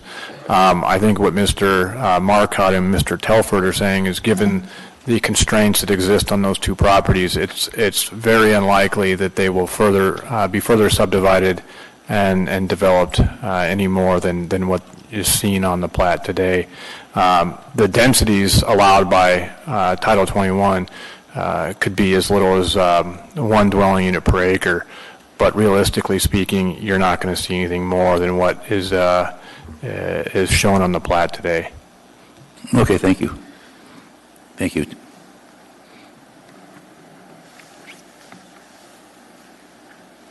Thank you. Did you want to add? Yeah. And you still have 4 minutes, 51 seconds. Yeah, just a few things, Richard White again. To clarify, there was a comment about the fair cost of development, and we're only making 5 new additional lots, and I think you would be very hard-pressed to find a developer who had to build 2,500 feet of road for 5 additional lots. They referenced Leroy Alderman's subdivision to the east, and he put, I don't know how many exactly lots, maybe Leroy could speak to it, but I think it was 6 lots for maybe a couple hundred feet of road. So I don't feel like that's quite an equal comparison. The next comment I'd like to address, Mr. Whitfield said that our only option would be to build the full road, and that he said we were currently developing it. That's not true. Like Mr. Cross referenced, we would have to find the money. There's no way that we'd have the money to develop the full length of the road. So I just wanted to clarify that. It's not like we're in the middle of the process of going forward on that. And then somebody referenced that the geotech reports would have to be done anyway. Most likely what would happen without some solution along the lines of this plat is we would just have to build a driveway to the 2 houses from the existing portion of Bernard. So by my understanding, and someone could correct me, but the geotech report is not required for a driveway. And One of the other community members mentioned, actually I think it was Andy, who was representing the community president, that, the community has plowed this for years, and that was a solution that I thought might work if we made the improvements that we suggested, and we can't find an affordable way to get it commercially cleared. The community has kept it clear for years. I understand that's by no means an ideal situation, but I feel like it would be better than what's happening right now. And I think that's it, unless you have questions. Mark Seward. Kevin Cross. Yeah, excellent. Thank you. So again, weighing the two options, okay? Your variance gets approved. You build the section that accesses your 6 lots. If it doesn't get approved, what next? I don't want to phrase this in a sense that makes it kind of an all or nothing situation, but realistically there's no way that we could afford to improve the whole section as it's currently approved. So most likely what we would do is just build a driveway from the current developed portion of Bernard. I think it's around I can't remember the exact distance, to the house that's now being built. So that's what would end up happening. You just build the one house and have a driveway access? Yeah, it would just be a driveway to the house. And then your family just wouldn't, okay. Yeah, and we talked to private development about the logistics of that, and it is possible. There's no way to divide it into 2 tracts of land so that then you're only developing the section you're responsible for, not the one further back, so. All right, excellent, thank you. Okay.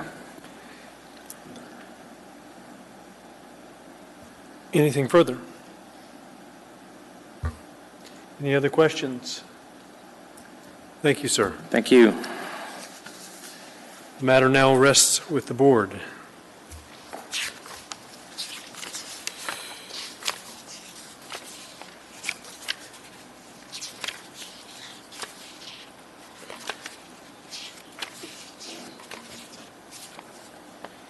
May I have a motion to approve the variance from AMC 2108-050A1?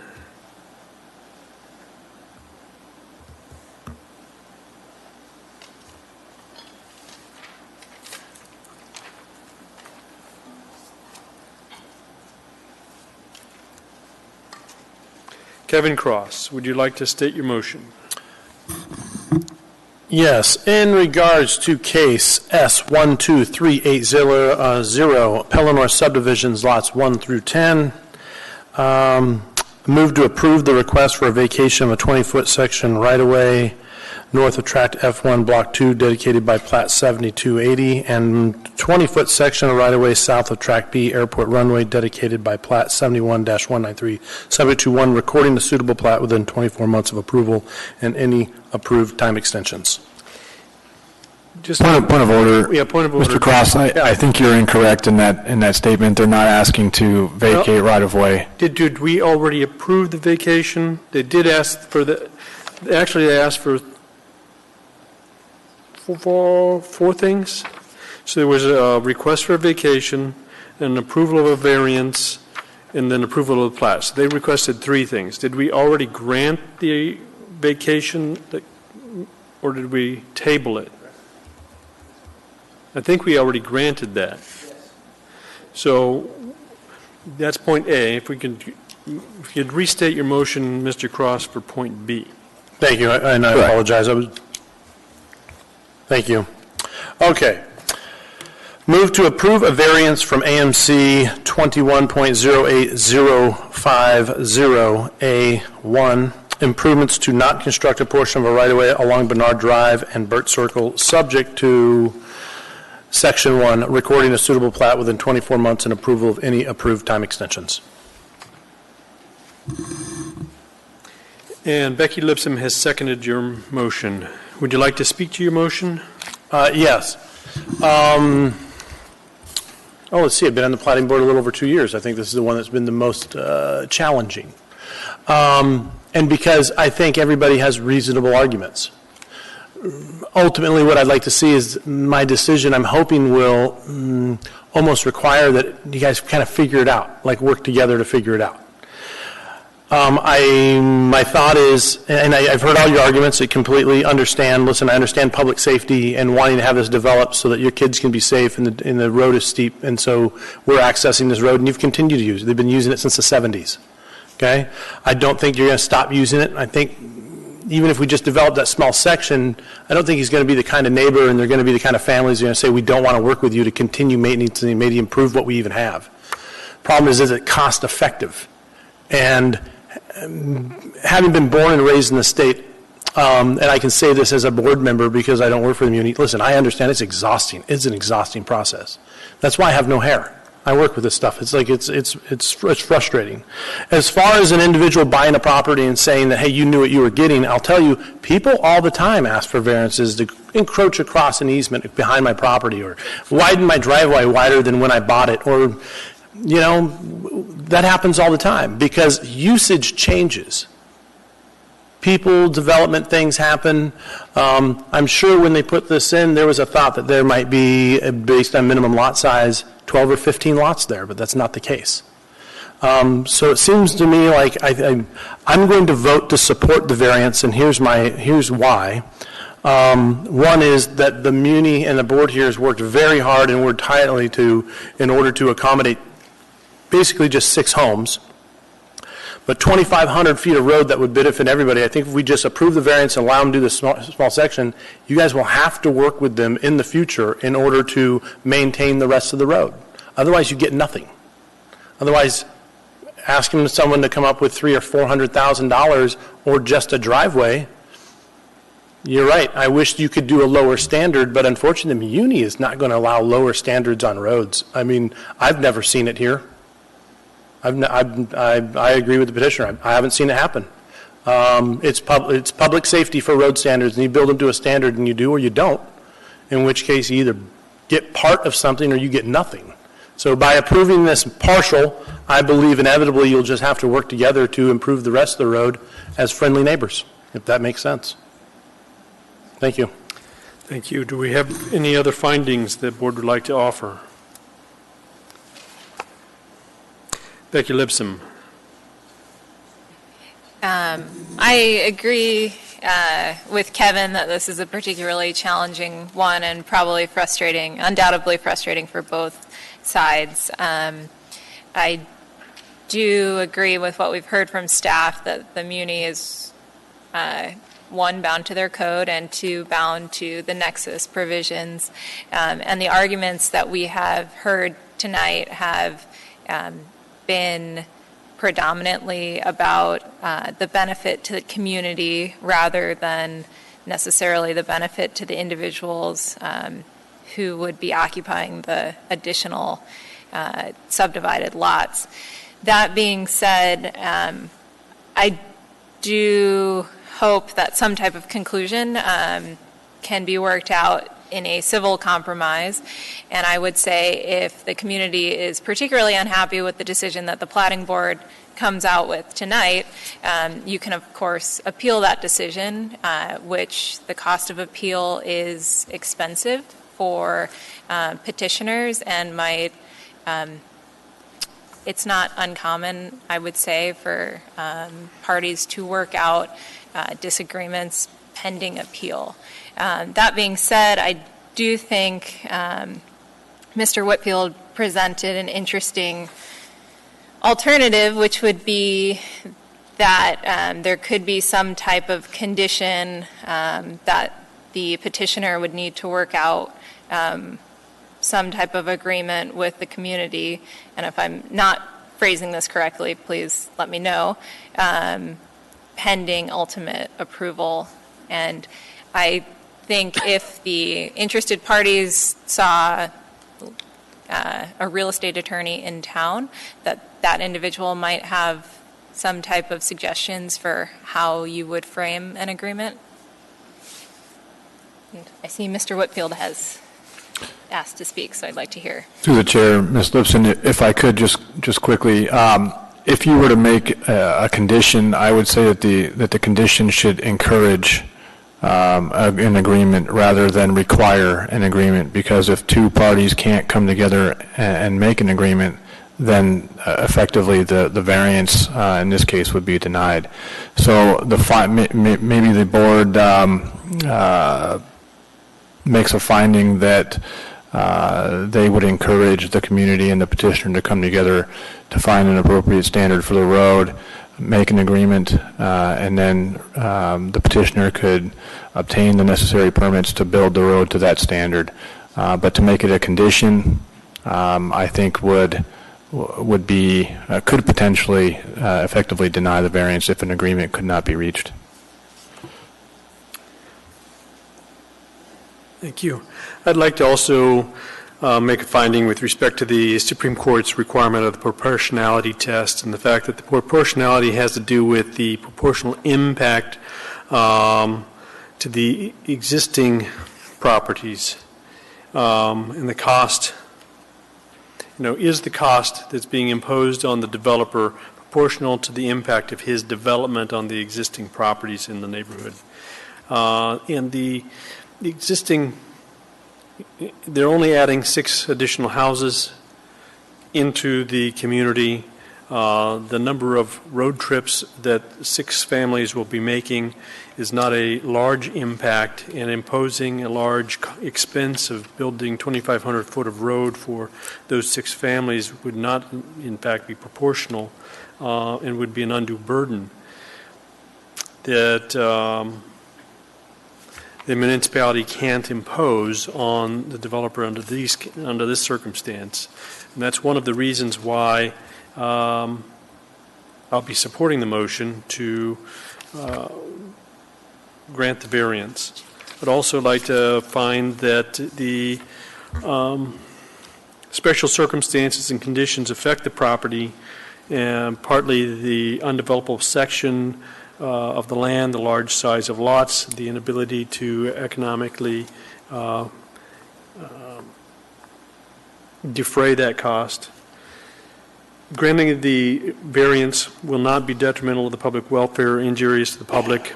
It's not, as it sits right now, there's only the 2 houses that are going in. There's the possibility of having another 4 beyond that. That number of road trips is not going to significantly increase the burden on the community and the roads that are there. The variance won't have the effect of nullifying the intent and purpose of the subdivision and the comprehensive plan. We are getting the Cadillac-style road for the section in front of the, at least a portion of the houses. So we'll have something to build upon. Undue hardship would result from strict compliance with specific requirements of providing the road all the way to, I forget the name of the road out there, but Hillside or Hilltop, Island Drive. And so I will be supporting the motion. Is there any opposition to the motion on the floor? Through the chair, Mr. Walker, may I suggest a vote rather than Well, Mark Stewart had some more comments he'd like to make. Through the chair, the proportionality is very significant here. The municipality is 9.9 million over, almost $1 million, and Triad is almost 0.8 million. That's a lot of difference in money to build that road, and really it's going to serve that one lot, which can be, there's many lots in the Eagle River Chugach area that are accessed with a driveway, private access agreement that would suit this. The remainder of the lots are all going to have legal and physical access, and the comments that Mr. Telford presented was very, very helpful. I'm glad that you showed up tonight, that it answered many questions in my mind. And for those and the other reasons that the board has suggested, I'll be supporting the motion also. Thank you. Thank you.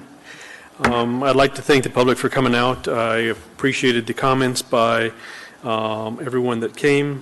I think that you guys spoke clearly and succinctly on the issues that are important to you.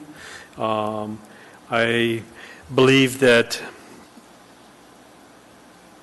while it would be nice to have a lesser standard of construction, Title 21 has been adopted. Those are the standards that we are required to use. The idea of the country lane is not a defined standard. It's more of a classification category. I don't know that we have the jurisdiction to change roads at this board to country lane standard. That would be a process that needs to go someplace else. But I think that you guys seem to be a good group of people that will work together and solve some of these problems in the future. You're going to now have a few more homes in there that are going to be facing the same kind of road conditions and same road circumstances, and perhaps with a few more people, you'll be in a position to put an association together and resolve the road circumstance. With that, we'll call the vote.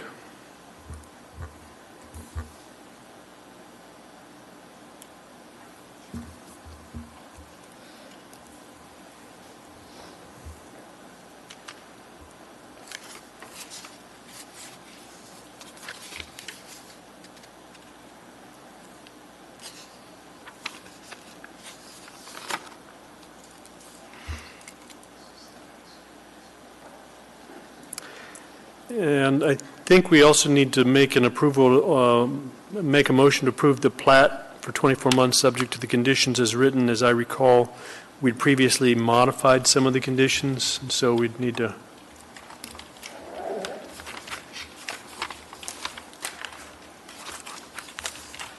reconsider that issue.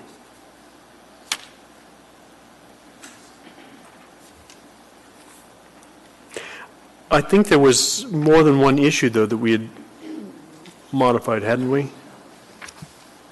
Mr. Chair, I believe that was C2 that was going to be modified, but at this point it would stay the same. I thought we had done one other one because they had made an agreement to something with respect to right-of-way along the end of the airport.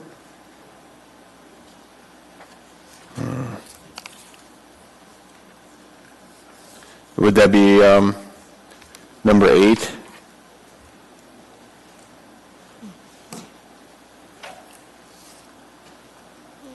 I don't know. I don't have the minutes for our April 4th meeting. Oh, number 7. Oh, I believe it was... Hang on. Becky Lipson? Thank you. And I was just going to inquire, too, while we're trying to figure this out. I do think there was support amongst some board members, and I'd like to put this up to a vote, but I would like to see about adding a comment to the plat that the petitioner will use best efforts to work with the community to come to some type of civil... Yeah, Platting Board strongly encourages the petitioner to work with community members, community councils and team members to come to a viable solution for development of.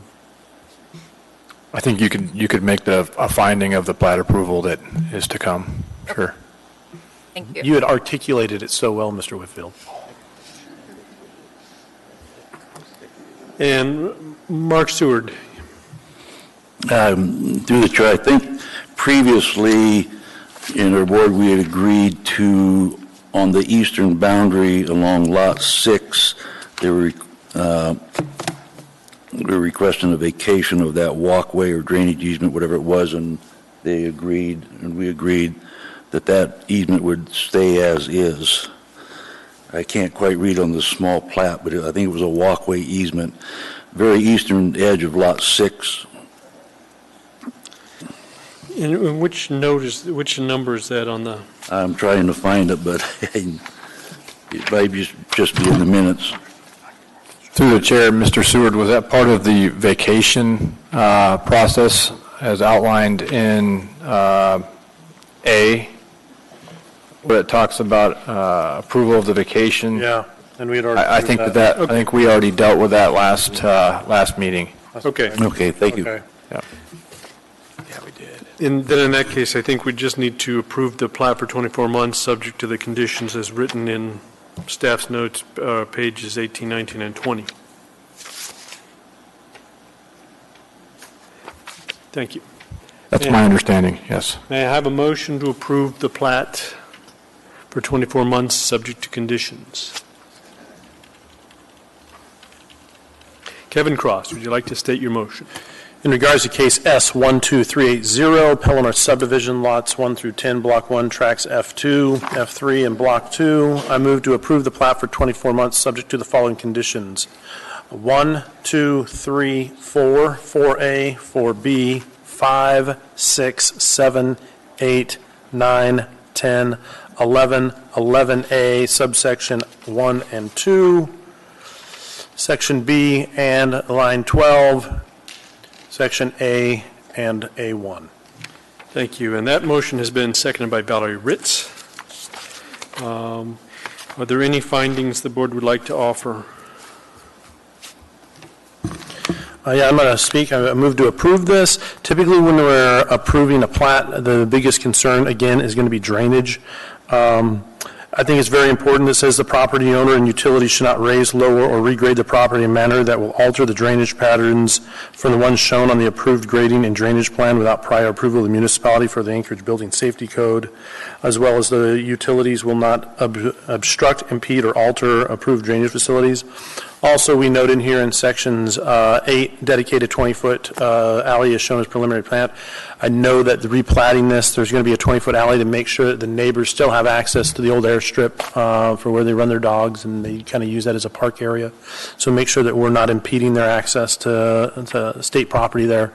Something a little more dedicated, we're not crossing private property, which both creates a liability issue as well as a public safety issue. So I will be moving to approve this. Thank you. Any other findings? Becky Lipson. Yes, I will be voting to approve this as well. I would like to make the additional finding that we heard a lot of testimony that these are neighbors that begrudgingly, perhaps at times, as to who's going to be footing the bill, can hopefully work together and come up with a viable road solution. So as a Platting Board member, I strongly urge, as do the other board members, that the community and petitioner work together to resolve the western portion of Bernard Drive. Thank you. And I'll call a vote on this matter also.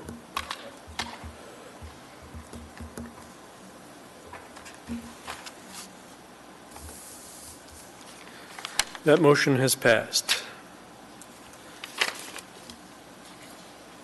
We will now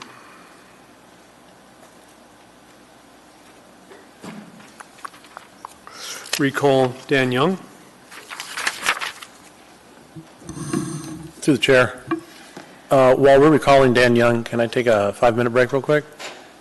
We will stand in recess for 5 minutes. Thank you. I'll be fast.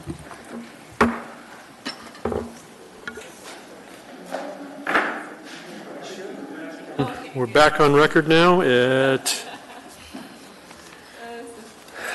8:41? And we'll now take up the matter of case S12419, subdivision of government lot 4. May we have staff's presentation? Thank you, Mr. Chair. This is a request to subdivide 2 lots into 1 tract. This subdivision request is being made to comply with the agreement for the conveyance of the lands of the state of Alaska to the municipality of Anchorage and settlement of lands-related issues, and the entitlement facilitation agreement, both approved on November 25th of 1986. The petition site is located along Minnesota Drive, west of C Street, east of Gebhardt Drive, north of West Clatt Road, and south of West 100th Avenue in Anchorage. The proposed Tract A is undeveloped. The dedicated right-of-way shown on the west end of the preliminary plat currently serves as Minnesota Drive. The property is zoned R1 and R1A respectively. The proposed tract meets the minimum lot size and width requirements of Anchorage Municipal Code. and there were no objections by reviewing agencies to this platting action. The plat appears to generally conform to the petition site's classification as shown on the Anchorage 2040 land use plan map, as well as the policies of Anchorage 2020 Anchorage Bowl Comprehensive Plan. Specifically, the subdivision conforms to the Land Use and Transportation Policy 38 and Public Facilities and Service Policy 73. Given the fact that there are no objections to this platting action, the Planning Department recommends approval of the plat for 24 months, subject to the conditions listed on page 6 of your staff packet. Be happy to answer any questions that the board may have. Thank you. Does the board have any questions? Seeing no questions, may we have petitioner's representative?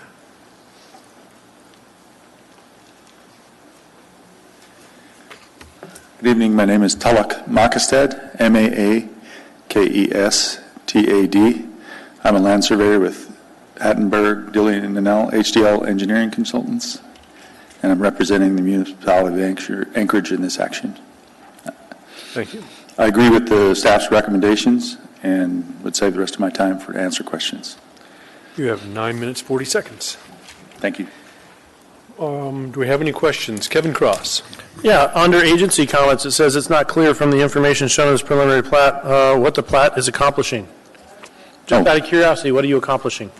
Yes, and staff alluded to an agreement in 1986 by the then Governor Sheffield and the then Mayor Tony Knowles that the municipality would receive, as part of its entitlement, lands that the state of Alaska would receive from the federal government.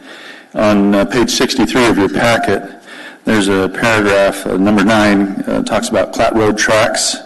The first tract that's mentioned there is a 160-acre tract which has been platted into a Platte Bog on the south side of the highway there.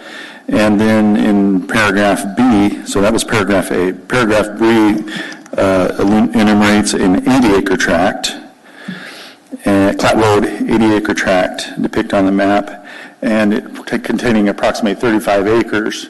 Well, the federal government conveyed the portion south of Minnesota Drive to the state, and that was included in that ASLS as part of Platte Bog, leaving approximately there was our 27 acres, that's the subject to this plat, and then the 44 acres that's just east of it, that before the federal government conveyed what was north of the highway, including the highway, to the state, it had to settle an entitlement to Siri. So Siri has title to that government lot 3, just east of this parcel. And so they got 44 acres. Then the federal government had the rest to convey to the state, which is our 27 acres. And this paragraph says, upon receipt of the patent from the United States of America, the state will thereafter expeditiously process a municipal selection application by Anchorage for the subject parcel of land, excluding the right-of-way for the Minnesota Drive extension. This plat excludes. It basically dedicates that portion that DNR has given an easement to the DOT to use for Minnesota Drive. This plat segregates that and dedicates it to the DOT, and the remainder of the parcel is the 9 acres, 9.8 acres, then the municipal would receive to count towards as part of the entitlement that Anchorage is supposed to receive. Obviously, Anchorage wouldn't want to receive title to 27 acres, so by the way, we're occupying 18 of it in the highway. And this agreement says we'll exclude the highway, then we'll sell you what's left. So this is what's left. We have to plat this into a parcel before the state can convey it to municipality of Anchorage. All right, so Anchorage is just getting land back from the state. Yes. Beautiful. Thank you. Any other questions? Nope. Are there any members of the public who wish to speak tonight? Seeing none, would you like to use your rebuttal time?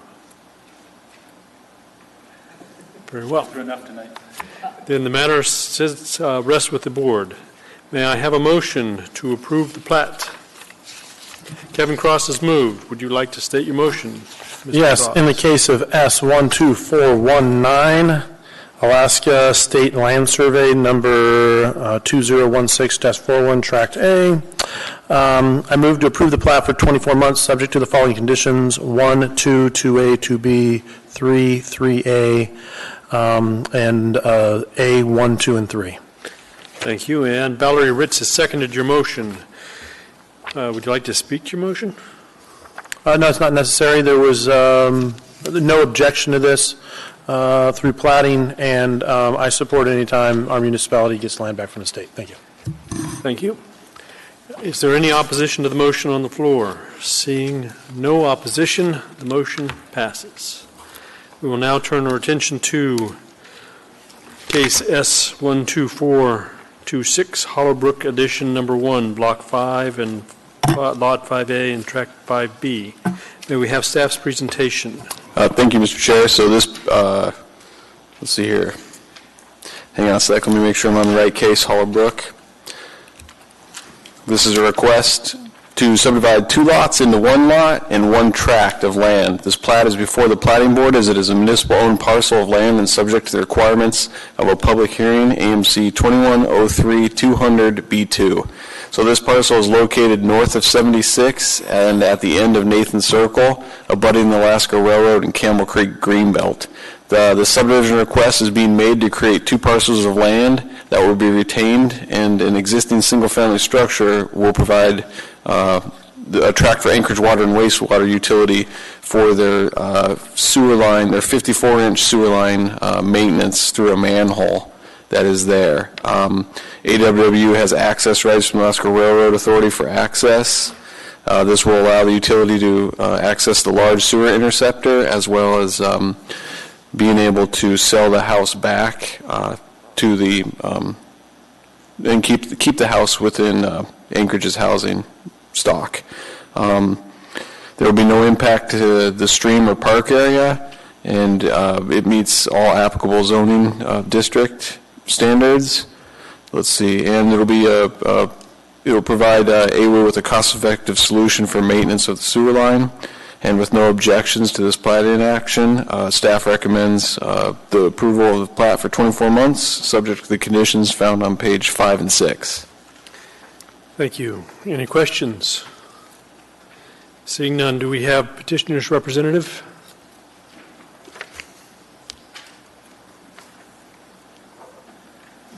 Mr. Chair, Paul Hatcher with Anchorage Wastewater Utility. HATCHER.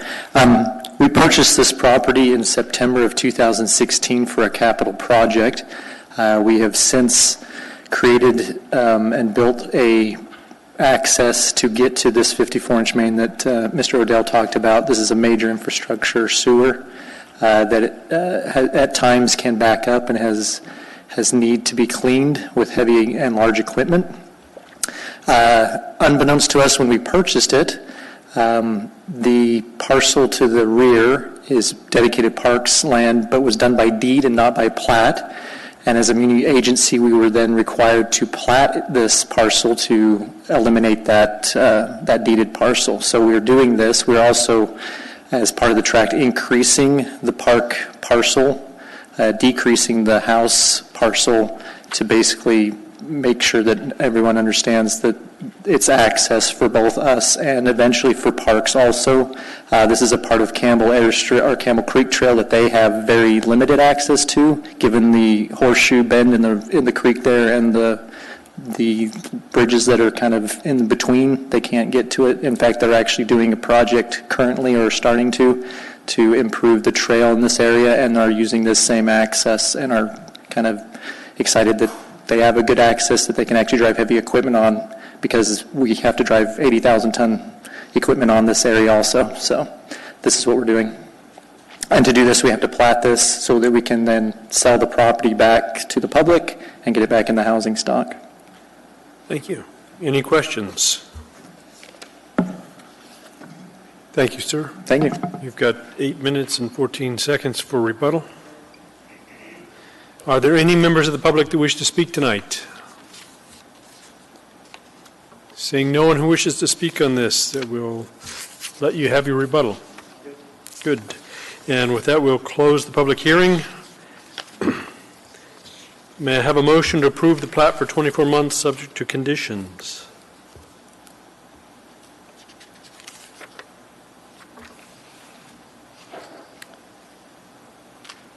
Mr. Cross, would you like to state your motion? In the case of S12426, Hollybrook Addition Number 1, Block 5, Lot 5A, Tract 5B, approve the plat for 24 months, subject to the following conditions. Conditions 1, 2, 2A, 2B, and that looks like all the conditions. Thank you. And that motion has been seconded by Dan Young. Are there any findings you'd like to offer? No, it's pretty straightforward. It's for the purposes of water drainage and, of course, access. It's run through no comments from right-of-way, traffic divisions, Department of Transportation, doesn't affect traffic, doesn't affect drainage. In fact, it probably intrudes drainage, so it's pretty clear-cut. Thank you. Is there any opposition to the motion on the floor? Seeing no opposition, the motion passes. And with that, we will now take up case S12427, Alaska State Land Survey number 2016-04 for Tract A and B. May we have staff's presentation? Thank you, Mr. Chair. This is another state municipal platting request here for a subdivision that will create 2 tracts of land from a half-acre section of the Old Glen Highway right-of-way. It's located basically Old Glen Highway and West Lake Ridge Drive. The state of Alaska's intent is to sell the tracts to the municipality of Anchorage, including existing Lot 1, which houses Fire Station 35 and Lot 2. You will see a future platting action that combines the tracts of land with these 2 lots that are be created tonight. The property is zoned CEI1SL and CEPLI. Future development will need to adhere to the requirements of Chuyaki River zoning districts. The preliminary plat appears to generally conform to the goals and policies of the Chuyaki River Comp Plan. The land use plan map designates the property as community facility, which it currently is being used. There are no objections to this platting action, and therefore staff and the department is recommending approval of the plat for 24 months, subject to condition 1 and 2, which is found on page 6 of the staff packet. Thank you. Any questions for staff? Seeing no questions, may we have petitioner's representative? Mr. Chairman, members of the board, my name is Tim Potter, P-O-T-T-E-R, with Dow, representing the city tonight. As the staff indicated, this is an ongoing multi-year process that will result in vacation of a portion of right-of-way and deed transfer for these 2 subdivided parcels that are being created tonight. And then those will, by virtue of a subsequent plat, be platted into the adjacent properties. This came about as a result of putting together a replacement fire station, station number 35 for the Chugiak Volunteer Fire Department, as their previous facility directly next door had a roof collapse, and the city put together a program to replace the fire station. It's taken a little bit longer than anyone anticipated for the state to process the agreement to transfer the deed for these 2 to be created parcels. So this is coming more for a closure, and then there'll be a subsequent plat submitted immediately following this action to subdivide the properties together so that there'll be a resulting 2 tracts rather than 4, as you would see tonight. With that, I'd be happy to answer any questions. Do we have any questions for Mr. Totter? Did I get that right? Potter, P-O-T-T-E-R. Thank you. No questions for Mr. Potter. Thank you. Do we have any members of the public that wish to speak on this matter tonight? Please come forward, sir.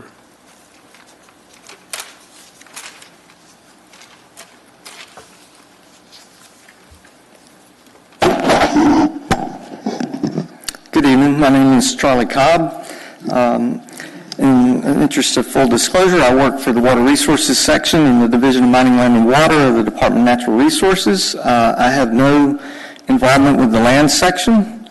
do regulate dams in Alaska, and there's a dam along West Lake Ridge Drive there, which I have some involvement in.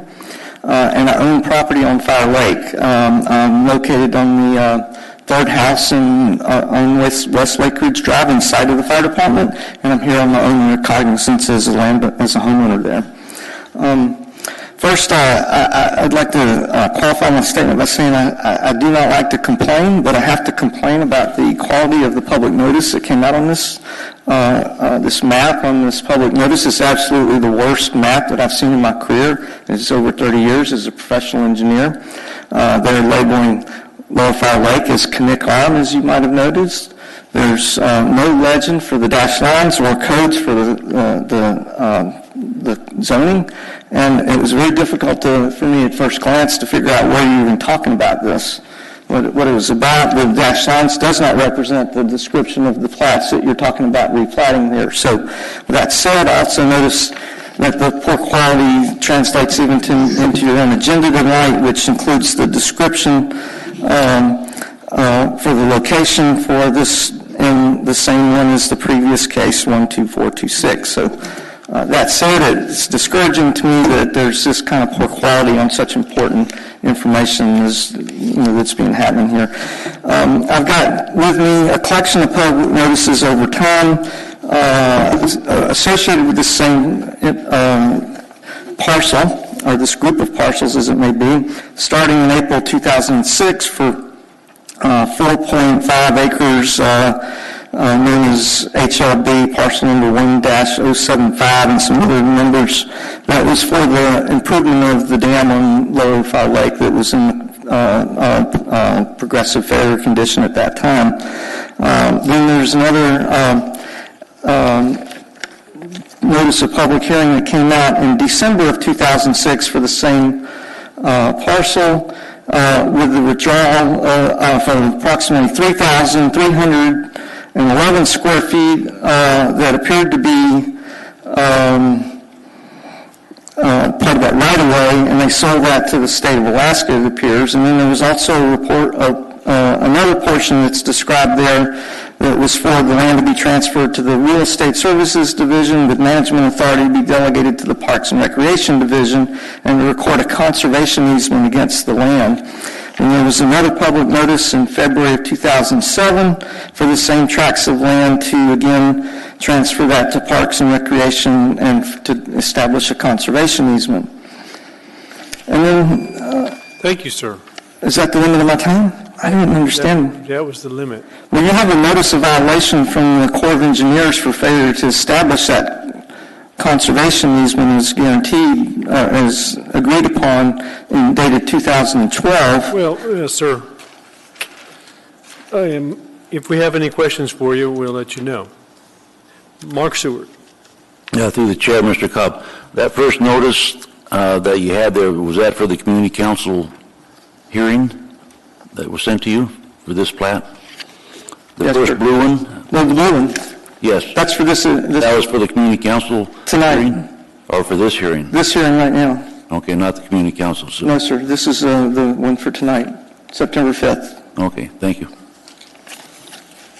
And Becky Lipson. Yes, sir. I can understand if this is your first meeting that it can be confusing. I think you've probably sat through a lot of testimony. Do you have a concise statement as to why you are presumably opposing the plat tonight? It's not clear to me what the purpose of the plat. I understand you want to combine lots, but I want to know what the purpose of the ultimate action is. If it's to give the land to the fire department, I have no objection to that whatsoever. If it's to continue to change the designation of the land and eventually sell it to a developer, then I have a strong opposing. I am opposed to that because the initial agreement was to set it aside for a conservation easement. And I think it's clear from the map on your handout here, the first map in this label figure 2, that a significant portion of this property is wetlands that really and truly should be established as the conservation area. Sure. And I would simply ask that in your moving forward that you would establish that conservation easement on your platting to be sure that that would be preserved. And I think staff, and they can reiterate again, and I'm not sure if you have the packet that we've been reviewing, but as to the purpose of this platting action, and just for assurance to you, we move lines here. We can't redesignate areas as being a different use. So what we're doing is essentially seeing where the lines need to fall on this plat application. And from what I heard from staff, it does appear that the petitioner is planning on ultimately following this platting action with an immediate platting action involving the fire department and unifying the lots. And they can probably speak to that on rebuttal. Thank you. Yeah, this state of Alaska's intent on this is to sell the tract to the municipality of Anchorage for the existing fire station number 35.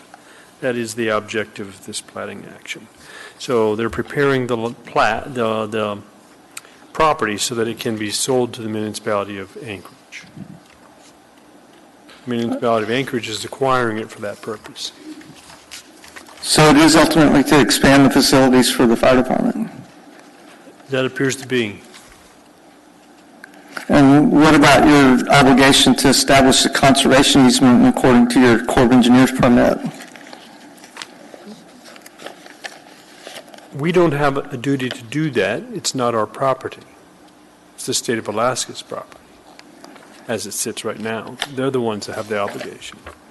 But this notice of noncompliance was written to the municipality of Anchorage for the greater plat. I think it has to do with the full lot, not just the right-of-way areas here. Do you have a document that you're wanting to offer as an exhibit in this matter? Yes, sir. I don't know what the outcome was, but I do have the letter of noncompliance from the Corps of Engineers. Can you bring a copy forward?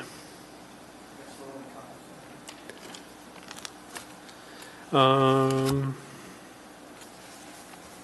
the chair. Yes, sir. Through the board, I think that this issue that this gentleman brings up is a separate issue, not related to the plat. And I think Ms. Ward, that's sitting to my left, would like to give you her card so that you could bring this to her attention. I think it's something that is separate of the plat and should not be addressed by the board tonight. That's fine. I just thought I'd make. Do you have access to a copy machine so we can make it an exhibit and put it in the record? We do. I don't believe the copy room is open, and we do not have access to a copier unless the library is still open. I don't think that they are at this point. However, he would be able to email it to Ms. Ward, and we can include it in the file. Well, my phone's dead, so I can't take a picture. Sorry. If we can get a reference to that document, it's public information, correct? Right, so as long as we get the title document and a number, put it on record. Letter written by the Department of Army, U.S. Army Engineer District, Alaska, certified mail receipt 7000-0520-0018-0875-3028 on May 10th, 2012. Regulatory Division, POA 2004-559, written to the Real Estate Department of the Municipality of Anchorage by Nicole Hayes, Field Officer.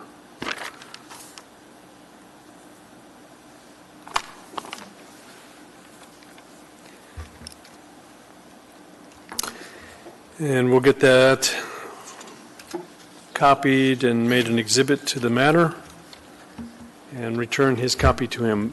Mark Seward. You're good. How about Dan Young?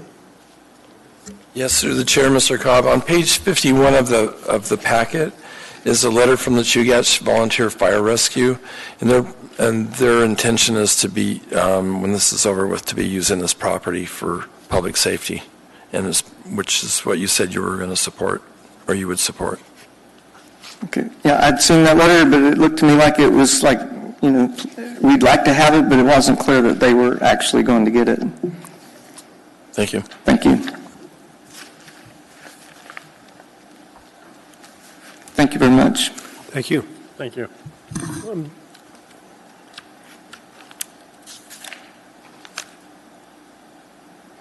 Okay. Are there any other members of the public that wish to speak tonight? Well, good evening. My name is Bill Stoltz. I'm a Board of Supervisor member from the three-member Chugiak Volunteer Board of Supervisors, and pretty familiar with the whole fire station project because it started as a fast-track supplemental funding project in 2012, and I was chairing the Finance Committee at the time, and it was on a fast-track supplemental, and part of the we're looking forward to this resolution because we have a lapsing appropriation that I worked with my former colleagues. So you extended for a year.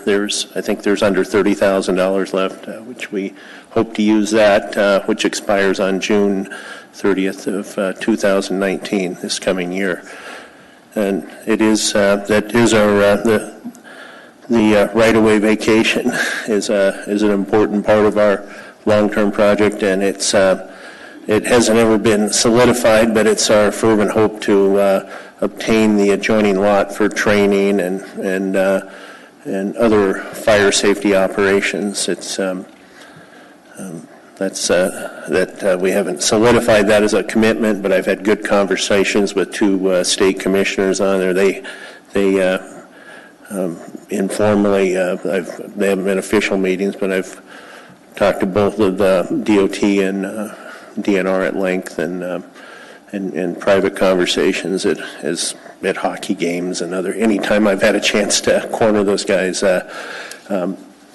and it doesn't seem to be any objection they're aware of it, but it is government, so under the public safety and charitable use, I think it's consistent with what Mr. Cobb's fervent wishes. I know he's a stickler. I dealt with him on the dam appropriation, and it cost a lot damn more than we expected as a result, but that's water under the dam. But, not surprised he's here today. Thank you. Thanks. Any questions for, I don't think sorry. Charlie Cobb, right? No. No, Bill Stoltz. You're Bill Stoltz. Thanks. Thank you, sir. Oh, I'm delighted not to have any questions. Thank you. Any other members of this public that would like to speak? Seeing no one else, we will take up petitioner in rebuttal.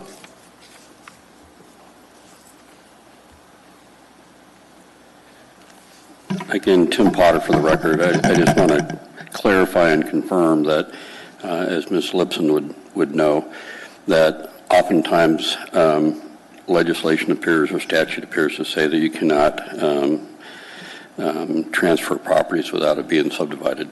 So in the real intent and purpose of this plat is to simply create two parcels so that the state can transfer the ownership of the property, the deed, to the city, and then the city can formally replat these parcels into the adjacent abutting parcels, thus making those whole.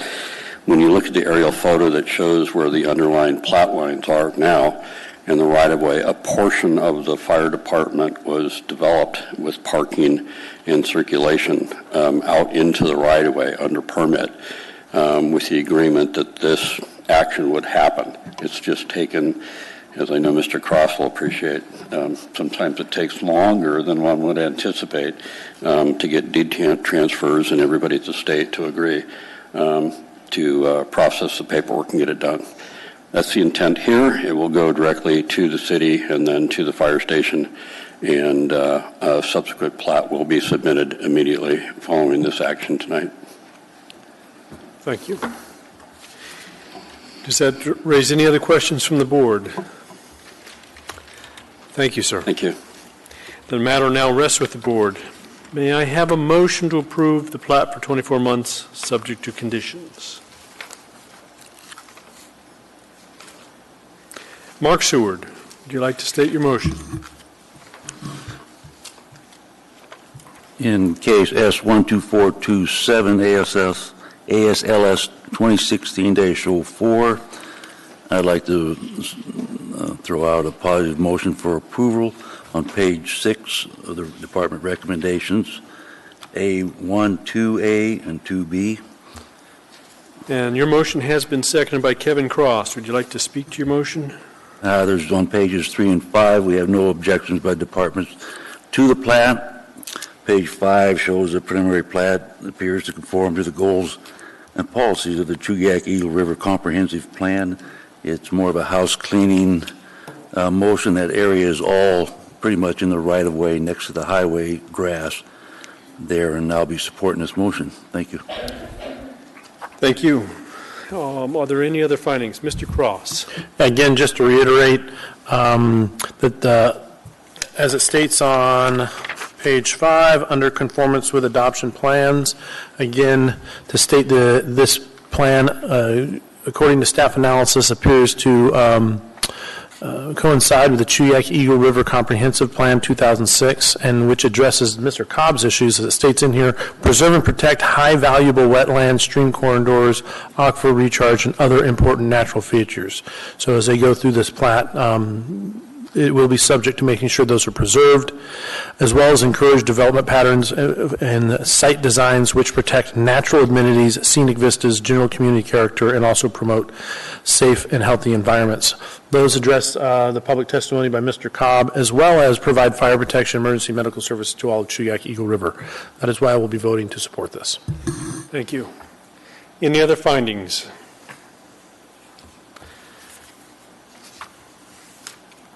I would also make the finding that we have affidavit of posting and pictures of the notice of public hearing posted on the parcels outside the Chugach Fire Department and in a couple of other prominent spots.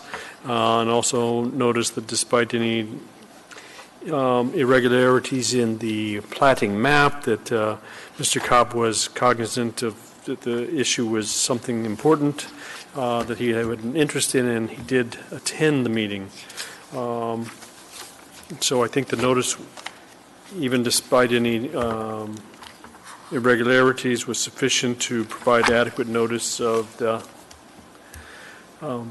matter. Are there any other findings? Is there any opposition to the motion? Seeing no opposition, the motion passes. And any appearance requests? Any persons to be heard? And we stand on adjournment at 9:14. Thank you, everyone, for coming.